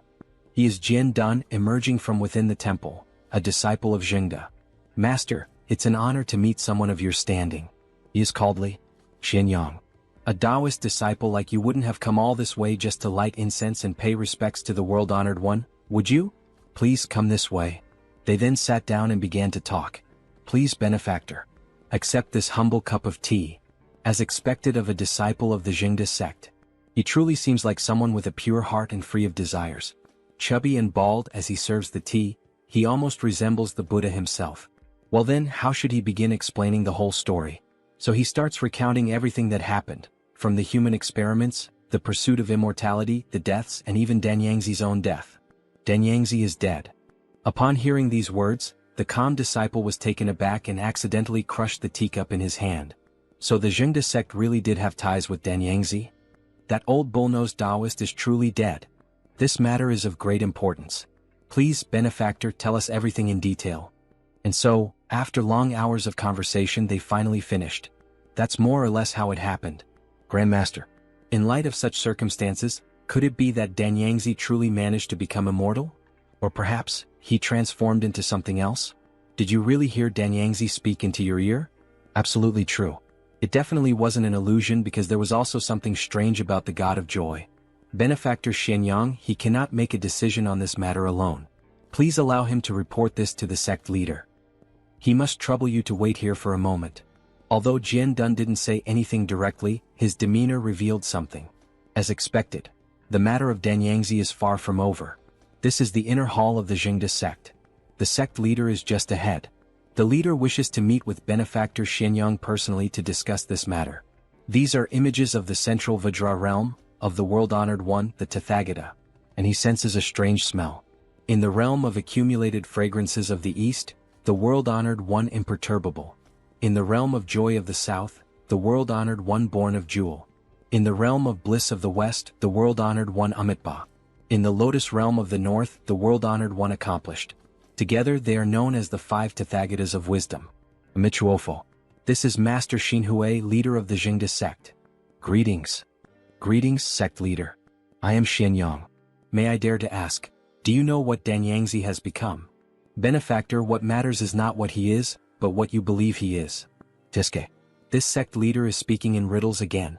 So Danyangzi really did ascend to immortality? Amichuofo. If you believe he became immortal, then he became immortal. Danyangzi's karmic thread was planted in you at that very moment. He feels as if that old man is still inside him somehow. Wait, don't panic. Maybe it's not what you think. Sect leader, did the Jinga sect have some old grudges against Danyangzi? Correct. He went around abducting and killing, throwing the world into chaos. We dispatched disciples to apprehend him, but he escaped time and time again. Regardless of what Danyangzi has become now. Since he remains our adversary, leaving him in a state of limbo is not a solution. Sect leader, do you have any means to resolve Danyangzi once and for all? The leader thinks deeply before answering. Come closer, he needs to view it from another perspective. However, the protagonist takes a step back. Benefactor Xianyang, if you still suspect that we intend to harm you, then you should not have stepped into this hall in the first place. Very well. He's willing to give it a try. Just as he finishes speaking, the old man steps forward and touches his forehead. He is then split into two as if the old man had pulled out his soul, or perhaps his spirit. We see a blue shadow being drawn out. He truly feels something strange within his body, even his vision has been affected somehow. Is it over? He asks. And that's where chapter 43 ends. However, here are some spoilers. The old man begins to transform into something strange. An eye starts to grow from the back of his head. He desired this form. He desires it no more. He desires it no more. Open your eyes. As emotions arise, so too should understanding. This sect leader does indeed possess some unique spiritual abilities from the Buddhist path. Benefactor Xianyang, he now fully understands the situation. This matter holds great importance. He must consult with the other elders to determine the proper course of action.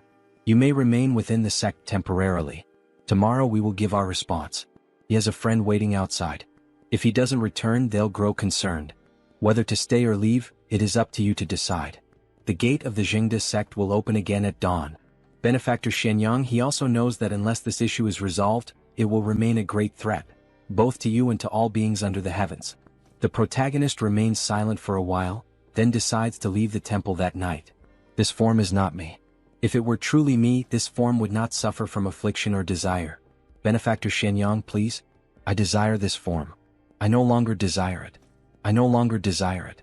As emotions arise, let understanding arise as well. He notices something strange about the old man. Perhaps he just saw it wrong. After returning to the inn, he ordered everyone to disperse and begin inquiring about the Jinga sect. Since this involves Danyangzi, he must act with caution. There's intense activity along the main street leading to the temple. Senior Brotherly, he found something. This gate of Jinga belongs to the largest Buddhist temple in the entire city of Shijing and is the most popular place of worship. He nods. It's said that even people from the palace go to the Jinga sect to worship the world-honored one, and if you're lucky you might even catch a glimpse of the emperor. We've heard that the disciples of the Jinga sect are very devoted and strictly follow the precepts. Apparently, a disciple once secretly ate meat and was immediately expelled. Senior brother, he had us inquire everywhere about the Jinga sect. Is something going on? He can't let them know that Danyangzi might still be alive. He doesn't want to frighten or worry them. No, it's nothing. Thank you for your efforts. Everyone take a few days to rest. He will make another visit to the Jinga sect. From the looks of it, the Jinga sect appears normal. He has no reason to refuse the sect leader's offer. The girl grows concerned, sensing that he is hiding something. The next day he returns to the temple. What does it mean to calm the mind? We intend to hold a grand universal ceremony to transcend Danyangzi. But before we can begin, we must first address your affliction of mental agitation, Benefactor Xianyang. Affliction? No, he is not ill, he shouts. The other two merely watch him. Sect leader, how can he calm his mind? This scripture, all 5 aggregates are empty, take it with you. Recite it 3 times a day, in the morning, at noon, and at night. Will mere recitation truly be enough to calm the mind? No cultivation method? No herbal prescription either? Just reciting? Benefactor Xianyang, remain here in this temple for now. All this rushing back and forth inconveniences both you and us. Very well. A few days later. Life has reached its end, the pure path has been established. What needed to be done has been done, and there will be no further rebirths. In teaching this Dharma, 5 bhikkhus and others accept it with faith and practice it faithfully. Then the book drops onto his face as if he had dozed off. He hadn't expected that reciting this scripture would actually help. Over the past few days, his sleep has improved significantly. As soon as Danyangzi is resolved, he will seek out the Black Taisui. If he can stabilize his condition, he will be able to live steadily in this world. Then he starts to get up from the bed and notices that there was a shadow near his room. So he decides to peek outside the room to see what is happening. A disciple of the Jinga sect. Is he spying on me? He really wants to see what this Jinga sect is plotting. Then the disciple enters a room, however he can't follow like this. With a sudden bright idea, he decides to poke a hole in the wall with his finger to check what is going on. This also appears to be a hall of the World-Honored One. World-Honored One, compassionate and merciful, please bless me with a child. If she still cannot bear a son, her husband will sell me. A woman? Coming so late to pray to the World-Honored One? Yet something shocking happens. Disturbing scenes follow. Sensitive readers may wish to skip ahead. A man approaches her from behind with a blindfold, ties it on, and leaves her completely sightless. Then several other disciples arrive, stripping away her clothes to begin the ritual for conceiving a child. So this is the miraculous truth behind those petitions for offspring? Wait a moment, has he been discovered? The man beckons him closer. He knows what you're thinking, Benefactor. You must be assuming that the disciples of the Jinga sect have no moral discipline, correct? Yet have you considered why these devotees come so late at night to worship the World-Honored One? Some long for children, so we give them children. The Jinga sect is doing good deeds. Our good deeds are quite broad, are they not?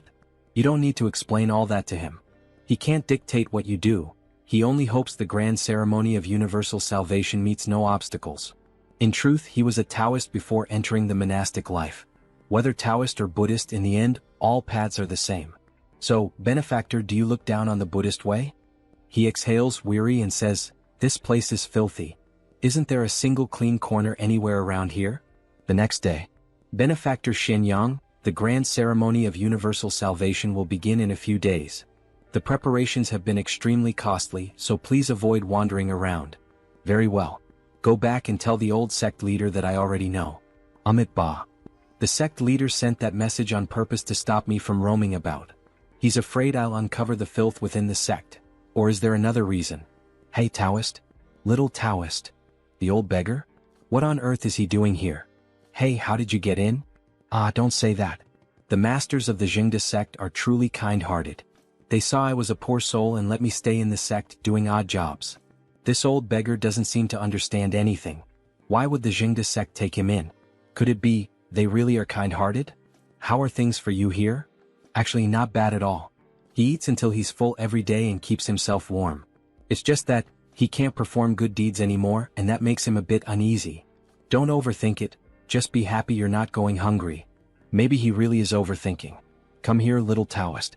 He'll take you to see where he works. It's a huge place. Then he grabs the protagonist's hand and drags him along. Hey, wait. The sun is too strong today, let's go another day. What the hell is this? His strength is unbelievable. While being pulled, he feels as if his body is sinking into the earth, as though something is tugging at his very soul. Come on.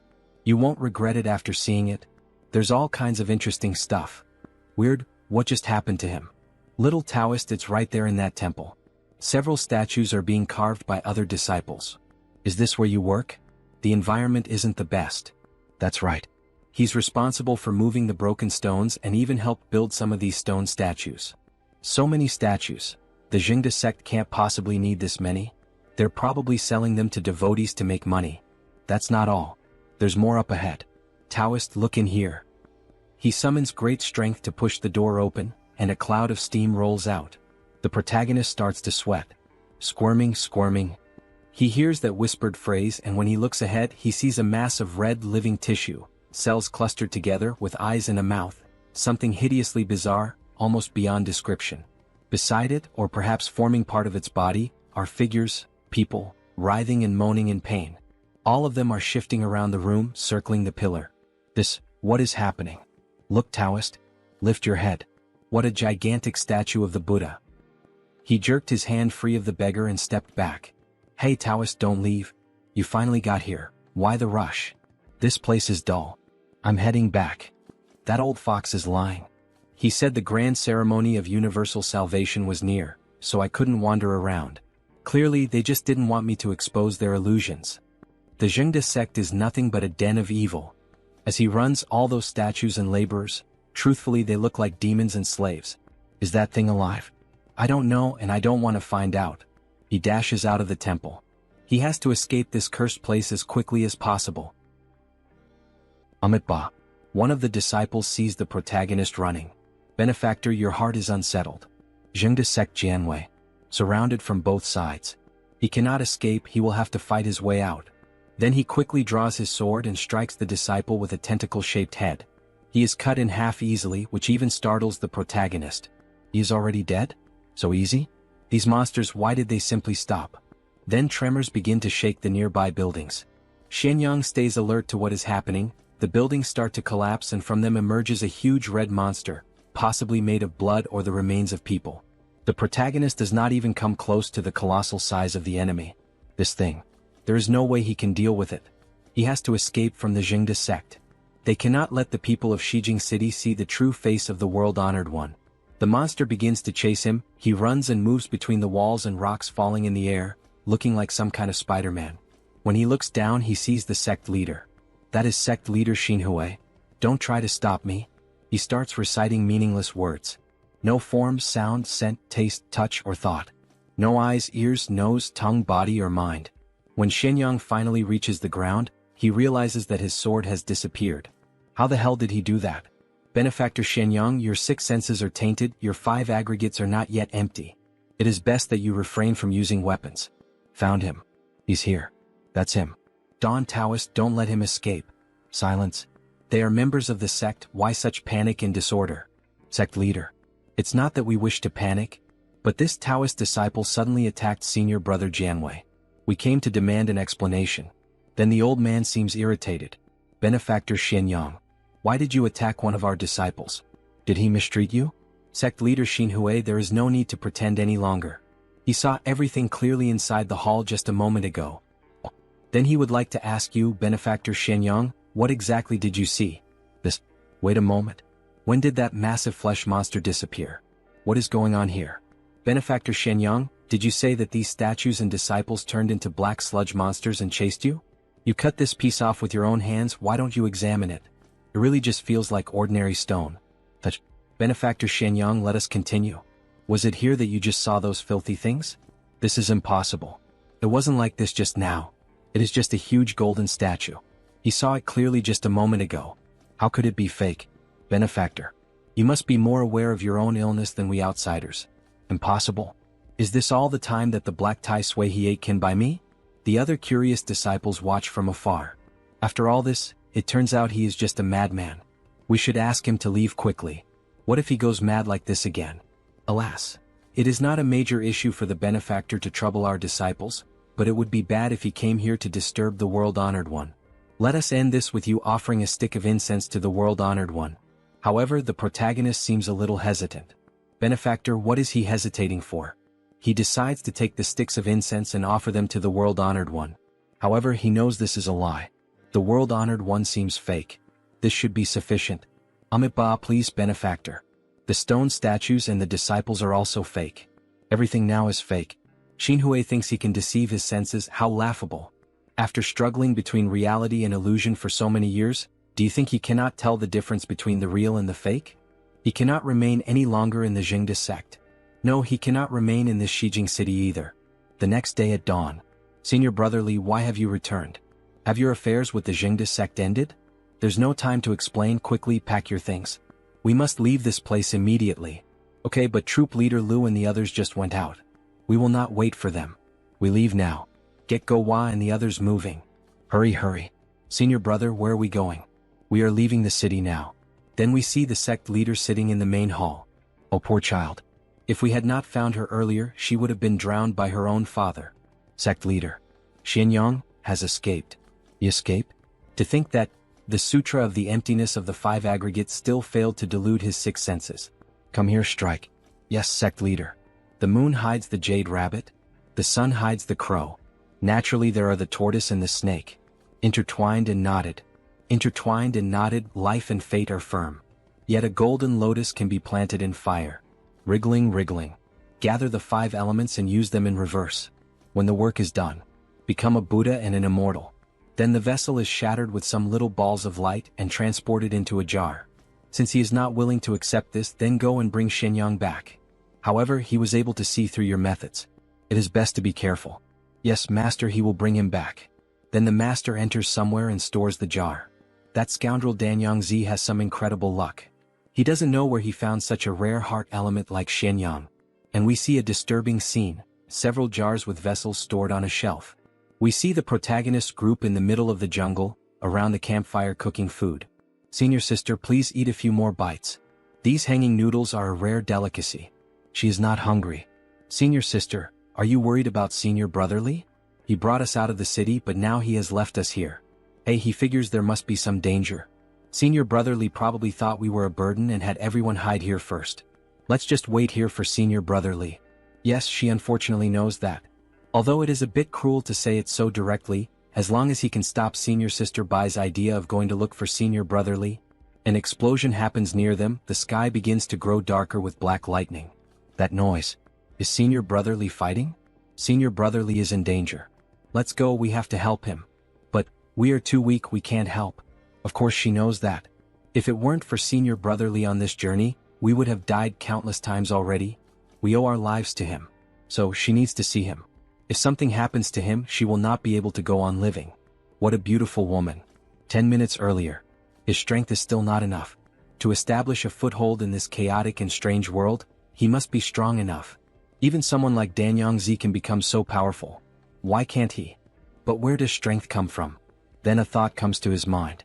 If he cannot ask, then let him steal. If he cannot steal, then let him plunder. If he cannot plunder, then let him use dirty tricks. Wait. Steal. Plunder. Tricks. He begins to merge with his former master. No, it's not like that. Namo Hidana Dualai is the people from the Jinga sect. They have come, exactly as he expected. Where are they? Namolai, Pajadidi, Shubalai, Putasajuoi, Middlei, Najahinchi. With these strange words, something begins to be created. Amitba. Benefactor Xianyang, your heart is not calm. A body with several heads is formed to face the protagonist. You pieces of trash who worship monsters. He finally dropped the act, didn't he?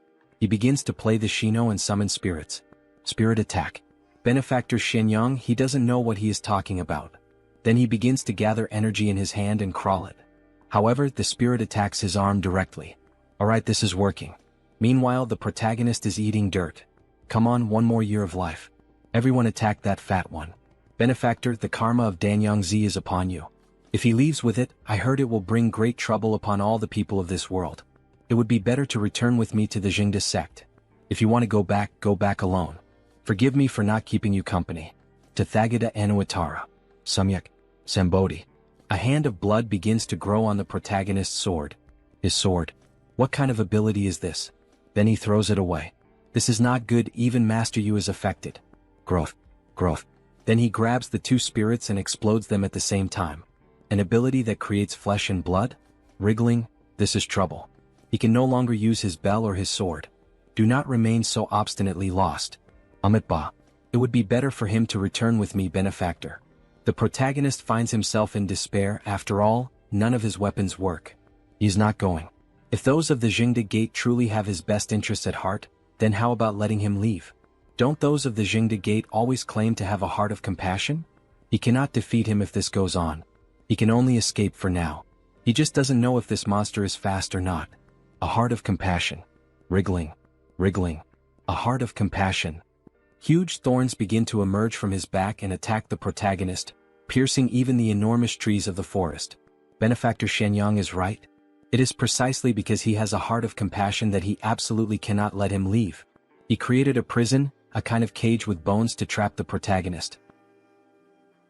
If you enjoyed this video, don't forget to give it a thumbs up, it really helps. And for more content like this, make sure to subscribe and hit the notification bell so you don't miss any updates. Let me know in the comments if you'd like to see another part. I'd love to hear your thoughts. See you next time. Bye-bye.